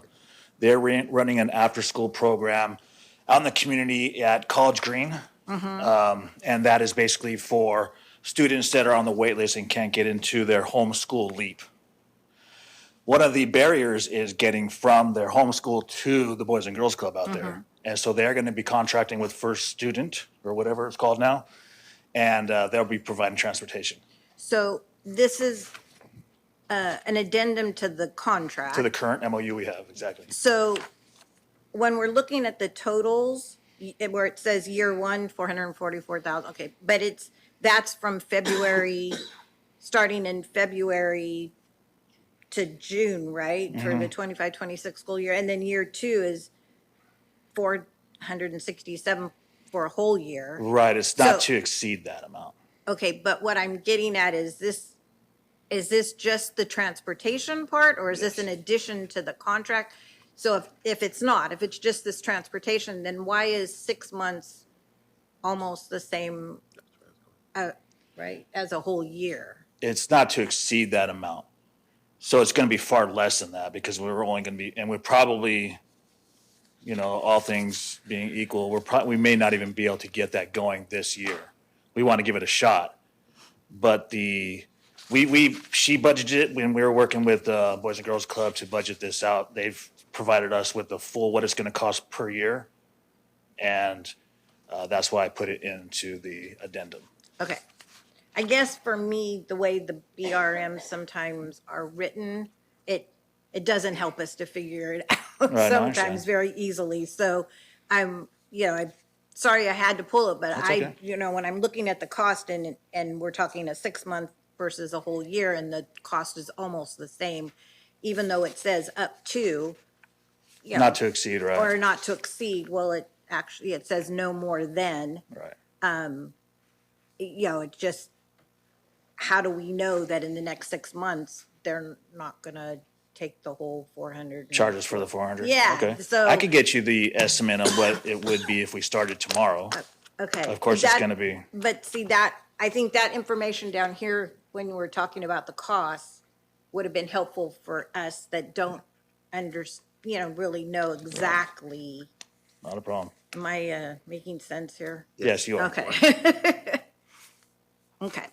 Sometimes it can get a little wordy in the BRM, but I'll give it a shot next time to try to honestly, explain things like that. If I'd rather wordy than not enough words, Right. and especially if we're putting it, and you don't know at the time if we're putting it in a consent calendar or not, right? So, but since this one went in the consent calendar without being wordy, then sometimes we just don't know. And then that's what ends up getting it pulled. So it's not, and this really isn't, I don't want to just direct that to you. I'm kind of directing it to everybody that writes BRMs for us, because there was a few this time that were that was just like, okay, what the heck does this mean? Not this one necessarily, but so I'd like a little more sometimes information on the BRMs. Good feedback, not a It problem. is, if you looked at 1.5, it does say in the amount of no more than. Right, so I it get that, kinda but covered that. still, that doesn't mean in 6 months we couldn't spend the whole 444,000 because we're Yep. committing to it, so, Exactly. No, I understand. yeah. Thank you. So with that, any other comments or questions? All right, we need a motion to approve the addendum for the LEAP transportation. So the agreement for the Boys and Girls Club LEAP transportation addendum, okay? Let me So moved. get it built or Second. get out there. All right, well, we have a motion by, it's getting late. I know, that's why. Mumbling here. So we have a motion by member Gattuso, seconded by member Valadeo, to approve the agreement with the Boys and Girls Club LEAP transportation addendum. All those in favor? Aye. Opposed? It's carried unanimously. All right, Ms. Gattuso, item H1, MSC Camp Green Meadows. Okay, now I'm trying to see, I might be off. Wasn't this one signed on June 3rd of 25, or am I looking at the wrong one? Says May May- 2026. No, but the contract actually signed, and I might, We don't have a contract. I know, I'm looking at that now, then there's another I might have pulled the wrong one. So I know there is a contract that got signed, and it was for, is there more than one Camp Green Meadows? No. Oh, okay, sorry, folks, I think I pulled the wrong one. Okay, There was one that was in June, but I've all right, so, got the wrong one, I think. well, with that, Sorry. anybody else want to talk about that one? All right, we need a motion to approve item H1.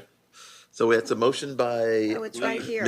Member Lieb, seconded by Member Moran, to approve the MSC Camp Green Meadows student overnight travel. All those in favor? Aye. Opposed? And it is carried. Yep. it's Next this one. item, Oh, oops. sorry.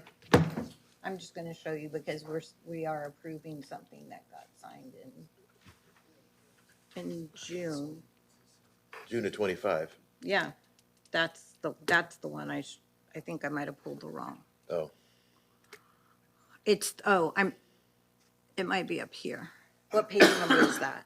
104. Yeah, I pulled the wrong one, Oh, but that's okay. But, I mean, goes with what you're, yeah, I did the wrong one. okay. But it's for May 15th. Yeah, but they signed it in in 25. I wonder if June. they just put the wrong date. Oh, they couldn't have because it was June. No. Okay, So, I missed that one. All right. With that, reporting out of closed session, we had nothing to report out from closed session because we had no action in closed session tonight. wait a minute, Oh, hold up. Since I pulled that, don't we still then have to vote on it? We did. You We guys, did. oh, did I miss it? Yep. Oh, geez. you voted? Is it 10 o'clock You yet? voted. It is 10 o'clock. Well, almost. What'd he say? What'd you say? No, he was sniffing your drink there, your water. The problem is there isn't anything in it. All right. Hey, we're getting a little punchy here. It's almost 10. And so we have nothing for closed session. So discussion, information, and future agenda items. Anybody have anything? All right. Seeing that, nobody has anything. We are going to adjourn at 9:51. Thank you all. Safe travels home. Good night.